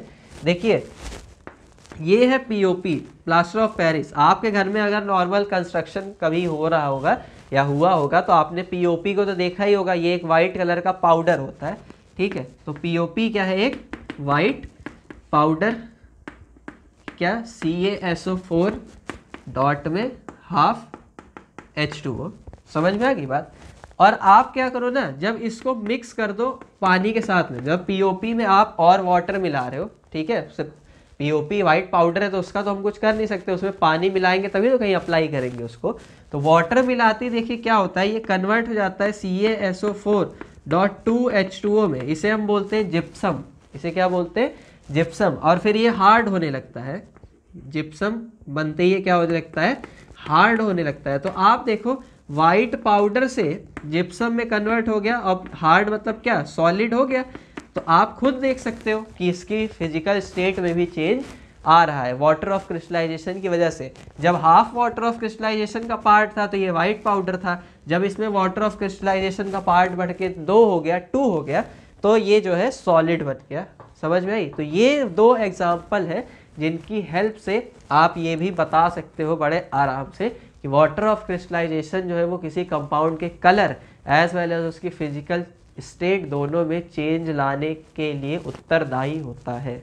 बात आ गई आपको समझ में, बड़े अच्छे से। एक इम्पॉर्टेंट क्वेश्चन है ये, और ये क्वेश्चन थोड़ा सा अच्छा है क्योंकि ये क्वेश्चन वो बच्चे ही कर पाएंगे जिन्होंने काफ़ी डिटेल स्टडी की है चैप्टर की, बहुत ही अच्छे तरीके से उन्होंने चैप्टर को पढ़ा है। समझ में आ गई बात आपको। तो चलिए अगला क्वेश्चन हम करते हैं अपना, क्वेश्चन नंबर 26। क्वेश्चन नंबर 26 में मेरे पास 2 पार्ट हैं, A और B, और A पार्ट के अंदर भी 3 क्वेश्चंस इंक्लूड करके रखे हैं भाई साहब ने, बहुत अच्छे अच्छे। तो चलिए पहला क्वेश्चन 26 का A पार्ट, इसमें हमसे कह रहा है right 2 properties of gold which make it the most suitable metal for ornaments. Gold की वो 2 प्रॉपर्टीज बताइए जो कि ऑर्नामेंट बनाने के लिए इसे एक सबसे अच्छा मेटल बनाती है, मतलब गहने बनाने के लिए, जेवर बनाने के लिए इसे सबसे अच्छा मेटल माना जाता है गोल्ड को। तो वो कौन सी प्रॉपर्टीज है गोल्ड की जिसकी वजह से ऐसा पॉसिबल होता है, ठीक है। चलिए लॉजिकल क्वेश्चन है, जरा सा जेवर गहने पे अगर ध्यान दें तो गहने कैसे अच्छे लगते हैं, बढ़िया चमकते हुए, सही बात है ना। अच्छा, और उनके ऊपर अगर काफ़ी सारी कलाकारी हो, काफ़ी अच्छे से डिज़ाइंस वगैरह बनी हो तो ऑर्नामेंट्स अच्छे लगते हैं। तो अब गोल्ड को ज़्यादातर, मतलब इस टाइप की जो ऑर्नामेंट ज्वेलरी है वो गोल्ड की बनाई जाती है। उसके पीछे देखिए रीज़न क्या है, गोल्ड जो होता है ना वो एक लेस रिएक्टिव का इनर्ट बोल दो, एकदम रिएक्टिविटी होती नहीं। तो गोल्ड जो है वो एक इनर्ट मेटल होता है, मतलब ये एयर हो गई या डस्ट हो गई, मॉइस्चर वगैरह हो गई, इसके साथ में रिएक्शन नहीं करता है, और रिएक्शन ना करने की वजह से इसका कोरोजन नहीं होता जल्दी, मतलब इस लस्टरस मेटल है, बहुत ही ज़्यादा शाइनी होता है, लस्टरस होता है, ठीक। तो एक तो ये प्रॉपर्टी हो गई। दूसरी चीज़ ना कि गोल्ड जो होता है वो बहुत ही मैलिएबल और डक्टाइल होता है। मैलिएबल का मतलब क्या है कि आप पीटोगे ना तो ये पतला होते जाता है, मतलब इसका सरफेस एरिया जो है वो इंक्रीज करता है। और डक्टाइल का मतलब क्या है, डक्टाइल का मतलब ये कि इसको आप ना वायर के फॉर्म में भी बहुत ईजिली कन्वर्ट कर सकते हो, मतलब इसकी डक्टिलिटी भी बहुत ही ज़्यादा है। तो अब ज्वेलरी बनाने के लिए भाई ये 3 प्रॉपर्टीज तो चाहिए, चमकने वाला मेटल होना चाहिए, अब ज्वेलरी चमकेगी नहीं तो फिर मज़ा क्या है। दूसरा कि पतली होनी चाहिए, बहुत ज़्यादा वेटेड ज्वेलरी भी नहीं होनी चाहिए। तो ये क्वालिटी गोल्ड के अंदर है कि आप उसको पीट के सरफेस एरिया बढ़ा दो, जितनी बड़ी ज्वेलरी चाहिए मिल गई, लेकिन वेट बहुत ज़्यादा उसका नहीं होगा। और तीसरी चीज़ क्या है, उसकी डक्टिलिटी। अब डिज़ाइन वगैरह बनाना है तो उसके लिए तोड़ना मोड़ना तो पड़ेगा ही कहीं ना कहीं से मेटल को, तो ये क्वालिटी डक्टिलिटी भी गोल्ड के अंदर है। तो इसी वजह से इसको हम एक सूटेबल मेटल मानते हैं ऑर्नामेंट्स डिज़ाइन करने के लिए। समझ में आ गई? दो प्रॉपर्टीज आपकी हो गई। पहली क्या, इनर्ट है, लस्टरस है, दूसरा मैलिएबल है और डक्टाइल है। और मतलब ये तो चार प्रॉपर्टीज हो गई, कोई भी दो आप इसमें से लिख सकते हो, चारों लिख दो तब भी कोई दिक्कत नहीं। समझ में आ गई बात? ए पार्ट का पहला क्वेश्चन हो गया यहाँ से। सेकेंड क्वेश्चन में कह रहा है name two metals which are the best conductors of heat. दो ऐसी मेटल्स के नाम बताइए जो कि हीट की बहुत अच्छी कंडक्टर होती है। तो ऐसी तो बहुत सारे मेटल्स हैं, ठीक है, जैसे आयरन भी हीट को कंडक्ट कराता है, कॉपर हो गया, एल्यूमिनियम हो गया, ये सब हीट को कंडक्ट कराते हैं। लेकिन इसमें से ना कॉपर हो गया और एल्यूमिनियम हो गया, ये हीट का कंडक्शन बहुत ही अच्छा करवाते हैं। कॉपर और एल्यूमिनियम जो है वो बहुत ही अच्छे से हीट फ्लो को मेजर करते हैं, बहुत ही अच्छे से हीट इनमें से ट्रांसफर हो सकती है। तो इसका आंसर आपके लिए क्या होगा? कॉपर और aluminium are best conductors of heat. ठीक है, बर्तन वगैरह आप देखो जनरली एल्यूमिनियम के बनाए जाते हैं, पुराने समय में कॉपर वगैरह के भी बर्तन बनाए जाते थे, बट आज नीड को देखते हुए, क्योंकि अब इतना कॉपर का प्रोडक्शन भी तो होना चाहिए, साथ ही कॉपर एक एल्यूमिनियम के कंपैरिजन में महंगी मेटल है, तो इस वजह से जो है उसके बर्तन वगैरह हम नहीं बनाते। तो ये और इंडस्ट्रियल यूजेस वगैरह है कॉपर के, बट एल्यूमिनियम के बर्तन बनाने के पीछे रीज़न यही है कि वो हीट को बहुत अच्छे से फ्लो करवाता है। हीट उसमें से बहुत अच्छे से फ्लो होगी, बर्तन जल्दी गर्म होगा, कम फ्यूल में आपका खाना बन जाएगा। सेम यही कॉपर के केस में भी अप्लाई होता है। तो they are best conductors of heat. ठीक है, आगे सेकंड पार्ट ये आपका हो गया। थर्ड पार्ट देखते हैं, कह रहे name two metals which melt when you keep them on your palm. दो मेटल्स के नाम बताइए जो कि पिघल जाती हैं, मेल्ट हो जाती है जब आप उन्हें अपने पाम पर रखते हैं तब। ठीक है, अब देखिए ये ना एक बहुत अच्छा क्वेश्चन है। जनरल नॉलेज वाले ऐसे क्वेश्चन जो है वो भी आपसे एग्जाम में पूछ ले जाते हैं, तो ये वही जनरल नॉलेज वाला क्वेश्चन है। पाम पे रखने का मतलब क्या है कि हथेली पे रख रहा हूँ, यानी उस मेटल का मेल्टिंग पॉइंट जो है ना वो इतना कम है कि मेरे बॉडी टेम्परेचर पर ही वो मेल्ट हो जा रही है। सही बात है। तो ऐसी मेटल्स के जो एग्जाम्पल होते हैं ना वो होते हैं गैलियम और सीजियम। ठीक है, gallium melting point around 27 degree Celsius तक लगभग होता है, बहुत ही कम। आपके बॉडी टेम्परेचर तो 37 डिग्री सेल्सियस है, वो पिघल जाता है उसी पे। ठीक है, पिघलने का मतलब ये नहीं पानी पानी हो जाएगा पिघल के एकदम। अब हाथ में एक अगर आप बताशा, बताशा चीनी वाला जो होता है, उसको ऐसे रख के दबा लो तो वो पिघल जाता है ना, पसीजने लगता है। उसी टाइप से मेटल भी पसीजेगा तो हम बोलते हैं पिघल रहा है, मेल्ट हो रहा है। और सीजियम दूसरा मेटल है। सीजियम एल्कली मेटल्स में सबसे नीचे 6th पीरियड में होता है, फ्रांसियम के ऊपर वाला। ठीक है ना, तो ये भी एक जो है ऐसा मेटल है जिसका मेल्टिंग पॉइंट बहुत ही कम है। पीरियोडिक टेबल में इसकी पोजीशन की वजह से डाउन द ग्रुप साइज बहुत ज़्यादा होता है, तो मेल्टिंग पॉइंट कैसा होता है? बहुत ही कम। समझ में आ रही बात आपको? डायरेक्टली ध्यान में रखना होगा। Caesium and gallium are metals, ठीक है, which melt when we place them on our palm, ठीक है, by our body temperature. Clear? चलिए, तो ए पार्ट क्वेश्चन नंबर 26 का यहाँ से समाप्त होता है। अब आता है बी पार्ट। बी पार्ट में हमसे बोल रहा है कि explain the formation of ionic compound calcium oxide यानी CaO with electron dot structure. Electron dot structure की हेल्प से आयनिक कंपाउंड CaO जो है उसके फॉर्मेशन को समझाइए। और atomic number of calcium and oxygen are 20 and 8 respectively. ये एक एडिशनल इन्फॉर्मेशन हमें दे रखी है कि जो कैल्शियम और ऑक्सीजन के एटॉमिक नंबर हैं वो 20 और 8 हैं। समझ में आ गई बात? ना भी दे तो भी आप ये याद ही रखेंगे, कम से कम 30 तक तो आपको याद होने ही चाहिए एलिमेंट्स के कि किसका एटॉमिक नंबर कितना है। तो चलिए क्वेश्चन नंबर 26 बी समझते हैं हम कि ये हमसे आखिर में कहना क्या चाह रहा है। देखिए हमसे बोल रहा है CaO यानी कैल्शियम ऑक्साइड का फॉर्मेशन समझाइए with the help of electron dot structure. अच्छा, उसके पहले अगर मुझे इनका इलेक्ट्रॉन डॉट स्ट्रक्चर बनाना है ना, तो मुझे ये पता होना चाहिए कि भाई किसके आउटर मोस्ट शेल में कितने इलेक्ट्रॉन हैं, क्योंकि इलेक्ट्रॉन डॉट स्ट्रक्चर में मैं एलिमेंट्स को उनके वैलेंस इलेक्ट्रॉन्स की हेल्प से रिप्रेजेंट करता हूँ। ठीक, तो पहला काम इनमें कितने वैलेंस इलेक्ट्रॉन है ये पता करें। चलिए कैल्शियम की अगर बात करें तो इसका एटॉमिक नंबर हमें गिवन है 20, इसका मतलब इसमें 20 इलेक्ट्रॉन्स है टोटल 20 है, लेकिन वैलेंस शेल में कितने हैं, क्योंकि सब तो वैलेंस इलेक्ट्रॉन होंगे नहीं, तो इसका कॉन्फ़िगरेशन होता है 2,8, अब देखिए 10 इलेक्ट्रॉन भर दिए, 10 और भरने हैं, तो यहाँ से 8,2 लिखूंगा, सही बात है या नहीं। और ऐसा करने पे आउटर मोस्ट शेल में आए कितने में, 2 वैलेंस इलेक्ट्रॉन्स, कितने आ गए, 2 वैलेंस इलेक्ट्रॉन्स। कोई समस्या, कोई समस्या नहीं। अब आ जाते हैं हम ऑक्सीजन के ऊपर। एटॉमिक नंबर हमें कितना दिया है, 8 दिया है, इसका मतलब टोटल तो 8 इलेक्ट्रॉन है। वैलेंस शेल की बात करें तो 2,6, मतलब आखिरी में गए 6, तो 6 वैलेंस इलेक्ट्रॉन्स हैं, क्योंकि आउटर मोस्ट शेल के जो इलेक्ट्रॉन्स होते हैं उन्हें ही मैं वैलेंस इलेक्ट्रॉन बोलता हूँ। समझ में आ गई बात। अब जब मुझे इनके वैलेंस इलेक्ट्रॉन पता चल चुके हैं, मैं बड़े आराम से इनका इलेक्ट्रॉन डॉट स्ट्रक्चर बना सकता हूँ।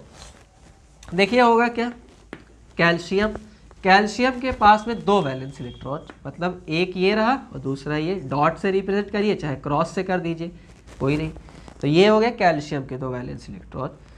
फिर आता है ऑक्सीजन, ठीक है। ऑक्सीजन के पास में 6 वैलेंस इलेक्ट्रॉन है, तो हम बोलेंगे ऐसे नहीं, क्रॉस से रिप्रेजेंट करते हैं, तो 2 ये रहे, 2 ये और 2 ये रहे, ठीक है। थोड़ा सा ऐसे देखने में सुंदर लगता है, इसी वजह से इस तरह से रिप्रेजेंट करते हैं। अब देखिए कैल्शियम को अगर स्टेबल होना है तो ये अपना ऑक्टेट कंप्लीट करना चाहेगा, और सेम केस ऑक्सीजन के साथ भी है कि वो भी स्टेबल होने के लिए अपना ऑक्टेट कंप्लीट करना चाहेगा, लेकिन दोनों के ऑक्टेट कंप्लीट करने के जो रास्ते हैं ना वो डिफरेंट है, ठीक। अब कैसे, आप देख सकते हो कि इन केस ऑफ कैल्शियम इसके आउटर मोस्ट शेल में 2 वैलेंस इलेक्ट्रॉन है और ऑक्टेट कंप्लीट करना है, यानी 8 इलेक्ट्रॉन बनाने हैं तो 6 और चाहिए, लेकिन कोई दान देता है अपनी प्रॉपर्टी, घर बार आपके नाम नहीं लिख देता, 6 इलेक्ट्रॉन देने वाला डोनर मिलना अपने आप में एक इम्पॉसिबल बात है। समझ में आ गई बात, मतलब 6 देने वाला तो कोई नहीं मिलेगा, तो 2 ये खुद रिलीज कर दे, सही है ना। अब किसी से ले नहीं सकता लेकिन दे तो सकता है, तो अगर ये अपने 2 इलेक्ट्रॉन्स आउटर मोस्ट शेल वाले दान में दे दे, किसी को डोनेट कर दे, तो इसका आउटर मोस्ट शेल अब कौन सा वाला हो जाएगा, 8 वाला, क्योंकि आप खुद देखो जब इसने 2 निकाल दिए तो 2,8,8 ही तो बचा इसके पास, और अब आउटर मोस्ट शेल में कितने इलेक्ट्रॉन्स है, 8, मतलब इसका ऑक्टेट कंप्लीट। यानी कैल्शियम बनाएगा क्या, कैल्शियम +2 आयंस, और ये इसके दोनों इलेक्ट्रॉन क्या हुए, रिमूव हो गए। लेकिन अब एक और बात है कि कोई एलिमेंट इलेक्ट्रॉन तब तक अपने एटम से नहीं निकालता या तब तक एक्सेप्ट नहीं करता जब तक सामने कोई लेने देने वाला ना हो, ठीक है। तो कैल्शियम ने किसको देख के रिलीज किया है, ऑक्सीजन को देख के। क्यों, क्योंकि भाई इसके पास आउटर मोस्ट शेल में 6 वैलेंस इलेक्ट्रॉन है और इसको ऑक्टेट कंप्लीट करने के लिए कितना चाहिए, 2 इलेक्ट्रॉन। वो 2 इलेक्ट्रॉन इसको कहाँ से मिला, कैल्शियम से मिला, तो ये 2 वैलेंस इलेक्ट्रॉन ऑक्सीजन ने एक्सेप्ट कर लिए और ये खुद किस में कन्वर्ट होगा, O-2 आयन में। बात आ रही समझ में। तो अब इस चीज को अगर मैं इलेक्ट्रॉन डॉट स्ट्रक्चर के फॉर्म में रिप्रेजेंट करूं तो कैसे करूंगा कि यहां से क्या हुआ, कैल्शियम कन्वर्ट हुआ कैल्शियम +2 आयन में, और इसके पास तो एक भी इलेक्ट्रॉन नहीं बचा आउटर मोस्ट वैलेंस शेल में, मतलब 8 ऑक्टेट कंप्लीट हो गया ना इसका, तो इसको हटा देंगे यहाँ से। अब आया कौन, ऑक्सीजन। ऑक्सीजन के पास में 8 इलेक्ट्रॉन्स हो गए आउटर मोस्ट शेल में। कैसे, देखो O, ये 2 तो इसने ले लिए किसके, कैल्शियम वाले, और 6 इसके पास खुद में पहले से थे कुछ इस टाइप से, तो ये इसके 8 इलेक्ट्रॉन यहाँ से कंप्लीट हो गए और इस पर चार्ज कितना आ गया, -2 का। कैल्शियम के पास देखो आउटर मोस्ट शेल में 8 इलेक्ट्रॉन थे, तो ये 2 और 2 यहाँ से, ये 2 इसके यहाँ पे और ये 2 यहाँ पे इसके बच रहे थे। समझ में आ रही बात। तो एक्चुअल में ना ये क्या हुआ है, ये ऐसा कुछ नहीं हुआ है, मतलब ये अलग अलग आप इसको नहीं दिखाओगे बना के, हम इसको कुछ इस टाइप से दिखाते हैं कि ये रहा कैल्शियम +2 और ये रहा ऑक्सीजन। इसके ऊपर तो कितना है, -2 चार्ज है, और इसके ऊपर में कितना चार्ज है, +2, और ये बन गया आपका यहाँ से कैल्शियम ऑक्साइड। बात आ रही ना समझ में। तो ये 8 इलेक्ट्रॉन रखने का मतलब ये ना कि ये 8 जो है वो ऑक्सीजन के ऑक्टेट को कंप्लीट कर दे रहे हैं, और ये 2 जो है ये खुद अपने क्या कर दे रहा है, लूज कर देना है। तो ये है इलेक्ट्रॉन डॉट स्ट्रक्चर, किसके लिए? कैल्शियम ऑक्साइड के फॉर्मेशन के लिए। समझ में आ गई बात? सबसे पहले बस क्या पता करिए? वैलेंस इलेक्ट्रॉन, और उसके बाद में डॉट स्ट्रक्चर बनाना। तो ये बच्चों का खेल है। समझ में आ गई ना बात? तो यहाँ से आपका क्वेश्चन नंबर 26 का पार्ट ए और पार्ट बी दोनों कंप्लीट हो जाता है। और पार्ट ए पार्ट बी दोनों का आंसर देने के लिए आपको मिलेंगे पूरे के पूरे 5 मार्क्स। बात आ रही ना समझ में? कोई इसमें दिक्कत आपको होने वाली नहीं है। और इसके बाद अब अगर हम बात करें तो सेक्शन सी, जो कि आपके पेपर का एंडिंग सेक्शन है, उसमें और कोई केमिस्ट्री का क्वेश्चन नहीं है। तो यहाँ से आपके इस सीबीएसई सैंपल पेपर का जो केमिस्ट्री सेक्शन है उसका दी एंड होता है, उसका समापन होता है, हैप्पी एंडिंग होती है। और आई होप कि जितनी भी बातें आज की क्लास में मैंने आपको अच्छी बताई है ज्ञान की, और साथ ही जो भी क्वेश्चंस समझाए हैं, आंसर्स बताए हैं, आंसर किस तरह से आपको देना है, आंसर किस तरह से लिखना है, सारी चीज़ें बताई हैं, उनको आप अच्छे से समझ गए होंगे और अच्छे से ध्यान भी रखेंगे। स्टिल अगर आपको कोई डाउट बच जाता है तो नीचे डिस्क्रिप्शन में आपको टेलीग्राम ग्रुप का एक लिंक भी मिलेगा। तो आप टेलीग्राम ग्रुप हमारा ज्वाइन करके उस पर हमसे जितना चाहे उतना डिस्कशन दिल खोल के कर सकते हो। आपको आपकी हर प्रॉब्लम का सॉल्यूशन वहाँ पे प्रोवाइड कर दिया जाएगा। इसके अलावा अगर आपको कुछ एडिशनल हेल्प किसी और साइंस या मैथ से रिलेटेड चाहिए तो वो भी आप उस पर हमसे गेट कर सकते हो। ठीक है, आपको क्या करना है? जितना काम करवा दिया गया आज की लेक्चर में, जो भी चीज़ें आपने सीखी उनको अच्छे से रिवाइज करना है। पीडीएफ की हेल्प आप नीचे ले सकते हो और चैनल को सब्सक्राइब करना है, क्योंकि अब जब आपकी ये बोर्ड करीब आ गए ना, तो बोर्ड में हम आपकी पूरी हेल्प करेंगे आपके बोर्ड की तैयारी को बेहतर से बेहतर बनाने के लिए। ठीक है, रिवीजन चाहिए रिवीजन करवाएंगे, सैम्पल पेपर चाहिए करवाएंगे, जो भी हेल्प आपको चाहिए हम आपकी पूरी हेल्प करेंगे, बट तब अगर आप हमारी हेल्प करते हो। ठीक है, चैनल को सब्सक्राइब करिए, वीडियो लाइक करना और कमेंट करना मत भूलिएगा कि वीडियो आपको कैसा लगा, या फिर जो भी आपके थॉट्स हैं वीडियो से रिलेटेड या हमारे चैनल से रिलेटेड, वो भी आप हमसे शेयर ज़रूर करिएगा। ज़्यादा से ज़्यादा कोशिश करिएगा कि वीडियो को शेयर कर सके, ताकि आपके जो फ्रेंड्स वगैरह हैं, क्योंकि देखो कोविड की अगर हम बात करें तो कोविड ने ऐसी सबकी बैंड बजाई है ना कि अब हमें ना एक दूसरे का दोस्त बनना ही पड़ेगा। ठीक है, अगर हम मदद कर सकते किसी की तो हम ज़रूर करनी चाहिए।